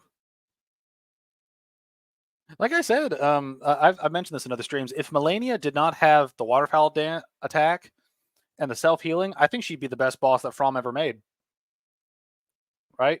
It's just like those attacks that just constantly come, you know, that are basically built to kill you unless you perfectly dodge the entire combo. I hate those things. It's not so challenging, but I also think that's the point. You're not meant to bash your head against him. You're meant to enjoy the fight instead. That's not to say he's really easy or anything, don't get me wrong, but if you've gotten this far, then I doubt he'll be too much trouble. Midir, on the other hand, is the opposite of Gale in almost every way. Although he does have almost as spectacular an introduction as he swoops in to guard his cliff, the path that leads to the boss fight itself is hidden and tucked away. The waterfowl and the clones, man. If she didn't have those, I would actually love the fight. Yeah. Well, this is how you know when a boss is cheap, because they pull out cheap shit that makes the fight harder for no real reason, right? Like having a boss that can self-heal is one thing. Having a boss that heals by damaging you and it happens on every attack, and she has moves that can kill you in a single combo on top of the healing is just an absolute overload of boss helping bullshit. That's why Melania is like a boss that I said could have been the best, right? But just she's got too much shit in her favor. Just way too much bullshit to make her better. Just make her stronger. It's ridiculous. you know? And that's one reason why I think Gale's a great end to the Dark Souls trilogy is he doesn't have a lot of that bullshit. Even then, the room you find the entrance in is a small, almost forgotten thing. It's here that you fall down a long shaft into an arena about the same size as the one for the double demon fight. Midir is one of the best dragon fights in a series that has a mixed bag of dragon fights. I have a feeling that many players are going to have varying experiences with this boss. There's a lot it does well, and arguably more it does poorly. For me, it's in the top 3 below Sin and Calamite, but I Top 3 below Sin and Calamite. Calamite, I can understand. Calamite's a pretty tight boss fight, all things considered, but Sin, holy fuck, Joseph. What do you like about Sin? Do you like that he, poisons you and like breaks all your shit? Is that what you like? Is that what you like, Joseph, when they break your shit mid-fight? Don't mention Sin. Oh my god, you're fucking joking. What the hell, Joseph? didn't feel that way until I killed him a second time. The 3 biggest problems that I have with Midir all interact and compound to make each other worse. First up is his gigantic health bar that makes this an endurance fight even though he has several moves that do an extraordinary amount of damage. This man put Midir at the bottom. Yeah, and like, listen to this. Listen to his criticisms of the fight because I'm going to turn that around. Compound to make each other worse. First up is his gigantic health bar that makes this an endurance fight even though he has several moves that do an extraordinary amount of damage. I thought you wanted a hard mode, you fuckwit. It's like, fuck you, Joseph. Fuck you. Like Gale, right? Because he does a lot of damage and has a lot of HP.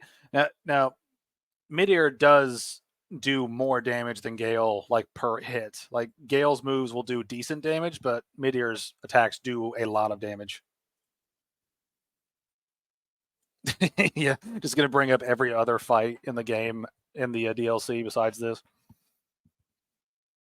But yeah, man, he's just all of these things. He's about. I have a feeling the rest of his criticisms for this boss are going to be the same shit that you can levy back at him towards Sin.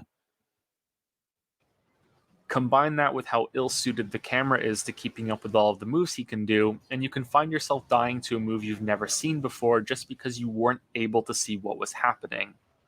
Hey, Joseph, you're not locked on. Turn your fucking camera. Play the game by your own standards, you absolute knob. Fucking hell. After you've spent a lot of time fighting through that huge health bar. Thirdly, and perhaps worst of all, the corpse run from the nearest bonfire is a full step over the line named ridiculous. The distance itself isn't that long, but you have to run from the bonfire, ride an elevator down to the bottom, wait for it to reset, then ride it back up again and jump through a hidden door partway through. Then you have to run down 2 short corridors, slide down a long ladder, run across the room, and then go through that fall from before. Even after doing all of this, Midir is still far across the room and has a wake-up animation he plays as you run there, not to mention any further delay you might have if you want to find your bloodstain first. The reason I feel comfortable pointing to this as something that feels like an intentionally cruel joke is that there are no enemies anywhere during this run. The elevator and ladder also make it annoying since you have to stop and wait for both of them. And it's all a waste of time. There's no challenge, it's not interesting, there's no way to learn to do this faster or open a shortcut. It's this drawn out run to a boss that is drawn out even more with all of his health. Hey, Joseph, I'm going to tell you 2 things real quick. First off, you can go through the doorway to his boss arena while the elevator is going down. There's a new way to learn how to get to the boss. Okay, that's one thing that will save you at least a couple seconds. All right. Second off, fuck you. How many boss runs in Dark Souls 2 were way worse than this? Right? How many boss runs in Dark Souls 1 were way worse than this? Right? There's no enemies, so how long? Why does it matter if it takes you like 30 seconds to get to him? Right? Why does that matter? Right? He's clearly been hidden behind a whole bunch of shit. All right. This is one thing too, is like, if you're gonna criticize this shit, criticize it in the other fucking games as well. Right? Criticize this shit. You didn't criticize Half-Life for this. You didn't criticize Gale for this. You're not even having the same fucking standard for the shit in this damn video. Jesus fucking Christ, man. And I say all of that as someone who only died to this boss about 6 times when I first killed him, which is a good way to address the fight. I've read some comments saying that Midir is too difficult. I don't really agree with that. He's just awkward and has some cheap moments. As I already said, learning some of his moves, like his tail swipe and Has some cheap moments, proceeds to show an attack that is clearly telegraphed. Fucking hell. This man is acting like frigid outskirts isn't a thing. Yep, he's just picking and choosing. He's doing the same shit he always seems to do, is just pick and choose. Just pick and choose. and his different fire breaths can be an exercise in trial and error because he's just so big. The only way to keep him in view is to never go underneath him and instead attack his head, which is where a big judgment call for the fight has to be made. On my first kill, I religiously ran underneath him and attacked his legs and then his tail. Many of his animations seem deliberately made in order for him to shift his legs and tail away from you after you dodge an attack and get into position to strike. It happens so much that it's either on purpose or a giant coincidence. Yet you can learn to compensate for this at the end of his tail for some good hits while he's channeling a fire breath. You can also learn to dodge his counterattack right afterward and then rush back in to keep hitting him. His body takes half of the damage that his head does, but this was worth the safety to me because staying locked onto his head made the camera whip around like crazy for too many of his moves. Bruh, you're complaining about the lock-on for his camera right here. This literally shows you every attack he's doing right now. That is a complete... This clip shows a complete counter to your entire thing of don't lock on. Because staying locked on... All right, we're going to watch this in slow motion just to show what I'm talking about here. Let me mute this. All right, we're going to watch this slowly to see exactly what he's talking about. All right, so see when this... Yep, there it is. You can see that slash. You can see that hand coming. You can see this next slash coming. You can see it coming back around. Then you can see him rising up to slam down. Lock on works, you fucking idiot. God, I'm tired of his just inane bullshit. Well, there you go. Stop going under him, idiot. You were meant to fight Midir head on. I don't think you're meant to fight him any particular way, but I do think that they have learned from previous, fights where, players are going to naturally run to his like crotch and legs. So they found ways to like catch people out for doing that, which I think is good. Like, I don't think you should have an obvious like place to like go and fight and like just hit the boss. But like still, what Joseph's showing right there with the lock on is just like, bro, you are so fucking just wrong. Your own clip disproves your point.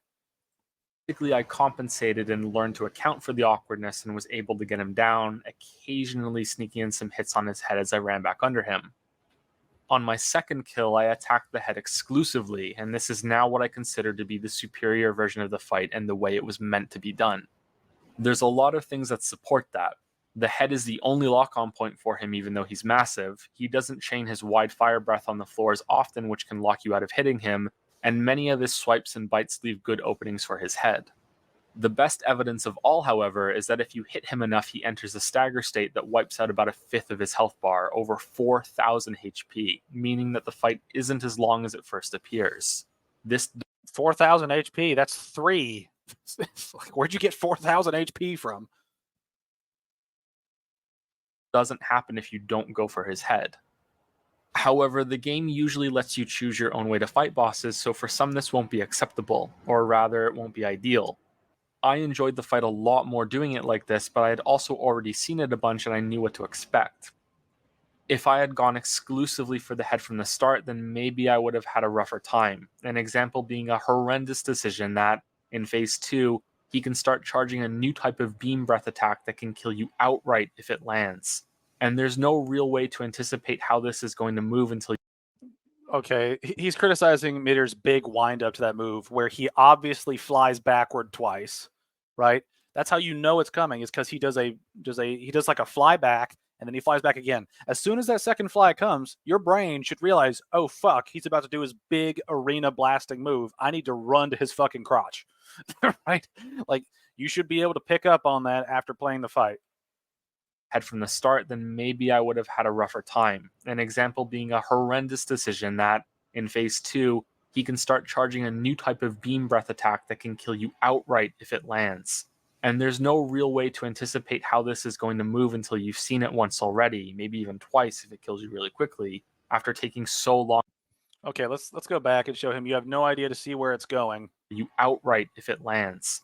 And there's no One. real way to anticipate how this He was able to get a roll off in between that thing starting and ending. Like, you have time to react. You're just bad at this fight. is going to move until you've seen it once already, maybe even twice if it kills you really quickly, after taking so long to get to phase 2. This is a different pattern than the beam he uses on the cliff or in the first phase of the fight. I had already seen it and knew what to expect on the second kill. And maybe it's just as simple as that. The fight is one that's more enjoyable once you've seen it enough instead of one that you can take to immediately. If attacking the head was the way this was meant to be done, though, I wish they had made that more clear. Dealing half damage to his body isn't that bad, considering you can often hit him multiple times compared to only one hit on his head. Well, this is one thing. It's like, it's pretty obvious. Like, yeah, it's like you're just fighting as poorly as possible. It's like he's fighting an enemy with only one lock-on point on the head, right? And the head clearly stays low to the ground because his combos end with the head sitting in front of him with his head near the ground where you can hit it, right? That is the best place to attack him because it does bonus damage. His combo usually ends with his head within reach of a weapon, and he'll reset there pretty often throughout the fight. It's pretty damn obvious on top of the attacks that, like, he shoots in the floor when you're like behind him or around his legs, that hitting him in the head is the best bet. And the best way to track the movements of the head is to fucking lock on so that you can actually see the attacks when they're coming, instead of being some fuckwit running around trying to turn his camera everywhere, instead of letting the game systems, which are built to help you keep track of enemy movements, like, help you do shit. Fucking fuck you, Joseph. Just fuck you. You play games like a fucking knob. Knob is my new insult for Joseph. He's just a knob. I also had to learn to recognize when I should unlock my camera from his head in order to prevent it from whipping around. This is something that could have been done for you. Before he starts his frenzy, or when he starts fire breath, he emits some sort of pulse that cancels your lock, so you're not left wondering what's happening as the camera goes crazy. Once again, it comes back to the series not communicating clearly enough that your lock-on is a tool to use only sometimes, instead Here he goes, doing his lock-on shit again. It's like, my perspective is right because I don't use it and I can beat the game. of something that should always be active. I do understand why some people won't like this boss, even if they do click with all of these little oddities. His health is enough to make the encounter grueling, although I personally enjoy it since it matches his large size. This feels like exactly what you're doing, fighting this massive dragon that you should have no business standing up to, but here you are trying anyway. But some of his moves don't mesh well with this bloated health, since they encourage a lot of waiting. Many of his breath attacks force you to retreat or run around him until the fire is over. And worst of all is his forward rampage that he can spam. It goes on for quite a while, and you just have to wait for it to finish after dodging the first part of it. I don't quite understand what the idea behind that one was. His standard claw and bite attacks feel better to fight against since you can time your dodges and counterattack, instead of just waiting for him to be done. And with Midir dead, we can move on to the final point, and the second of those two elephants in the room that I mentioned at the start. It's linked to that bittersweet feeling I talked about. Some of you may roll your eyes at this, but this is the last bit of Dark Souls content for a while, so I won't have a chance to say it again. The biggest disappointment in Ring City came from this part here. You're given this beautiful shot of the city itself, are set down with this huge open area around you, and can see all of these places you're going to be visiting, and you never get to go there. This is a tease on so many levels, and I know it's not realistic to expect the DLC to be even larger, but I also feel justified in being disappointed that I never got to see those distant city streets that the game called attention to. And Oh, this criticism is such a, they didn't give me what I want. Wah! Jesus Christ, Joseph, quit acting like a fucking spoiled brat. Do you expect us to be able to get into every closet, window, tower, and every fucking game we see? Do you expect that shit? Like, fucking hell, man. He acts like such an entitled dipshit that thinks games should be built to his standard, and it's infuriating to watch. Like it is actually making me like physically angry, not mentally, like physically. Like I want to punch something now because of this dude's dipshit comments. It's like fuck off. Instead, you're kept What the fuck? We're nearly there. We're nearly there. on a small part of it that leads to another swamp. My first time through, I found the dragon and the cliff before I went to the other end of the swamp, which I thought would eventually lead to a connecting area to another part of the city, the one in the distance right now. Learning that the swamp was really all there was made me realize how much potential there was in this new area. There could have been multiple levels weaving to and from this central hub of the tower, the swamp, and the top part of the street where you started. It felt like I was plopped down into the middle of this larger world and that I could explore all of it. Basically, it Why do you think you could explore all of it, Joseph, when none of the other games do this?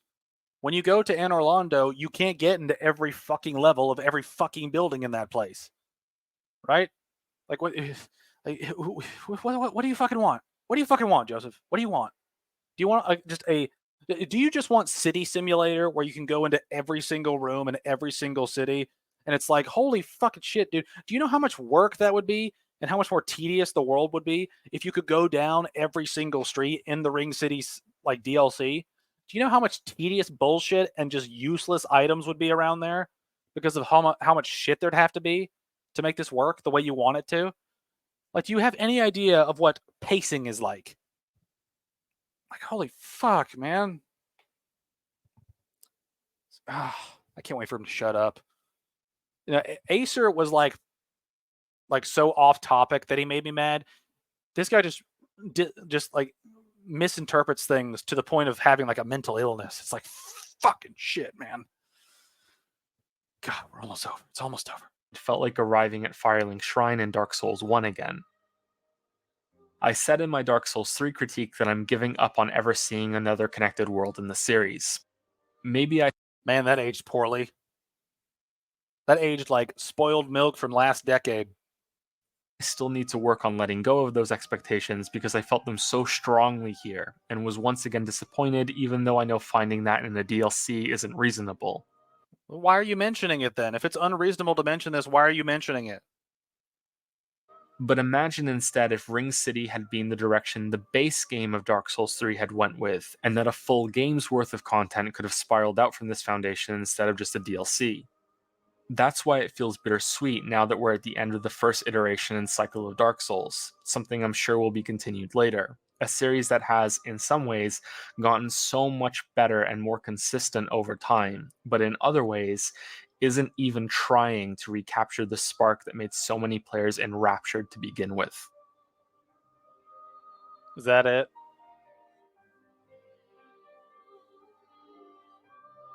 Is that it? Is he just playing the music now? Wow, that was it. That was it. He just ends off with saying, man, it didn't give me what I wanted. And I hope that the next thing when it reboots gives me what I wanted. And it's like, God, every part of that sentence just boils my nads. Well, we did it. Fuck Joseph Anderson's take. Holy shit. I'm just like, you know, the meme of, I'm not mad, I'm just disappointed. I am the opposite right now. I am just mad. I'm just mad at how retarded that whole thing was. Like, holy fucking shit, dude. Holy shat. But yeah, we got through his Dark Souls 3 DLC videos. That was painful, a painful experience. I'm not looking forward to any of his other content at all, ever. Maybe it's good that we take a break from people and then come back to them later, because shit, man, I need like something good to happen. Like, holy shit. Just holy shit. But 2 more videos? Question mark. I mean, I'm kidding. I'm kidding. We got so many hours to stream.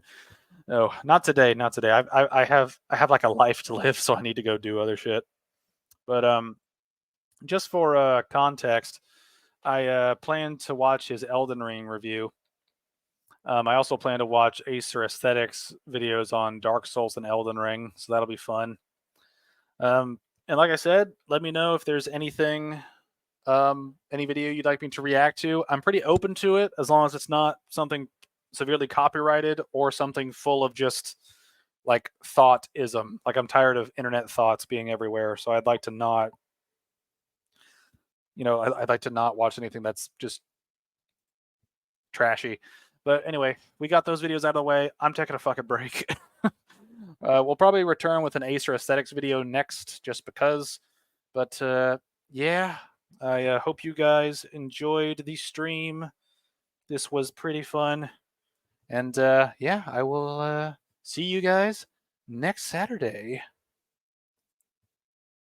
May have to direct you to a Young Defiant Elden Ring video. Hey man, leave a link in the description of the stream. These stream videos stay up even though they go unlisted. So I will see your link and I will add it to my list. The only thing though is I don't want to watch a lot of people review the same thing over and over. Like I don't want to watch like 15 different reviews of Elden Ring. So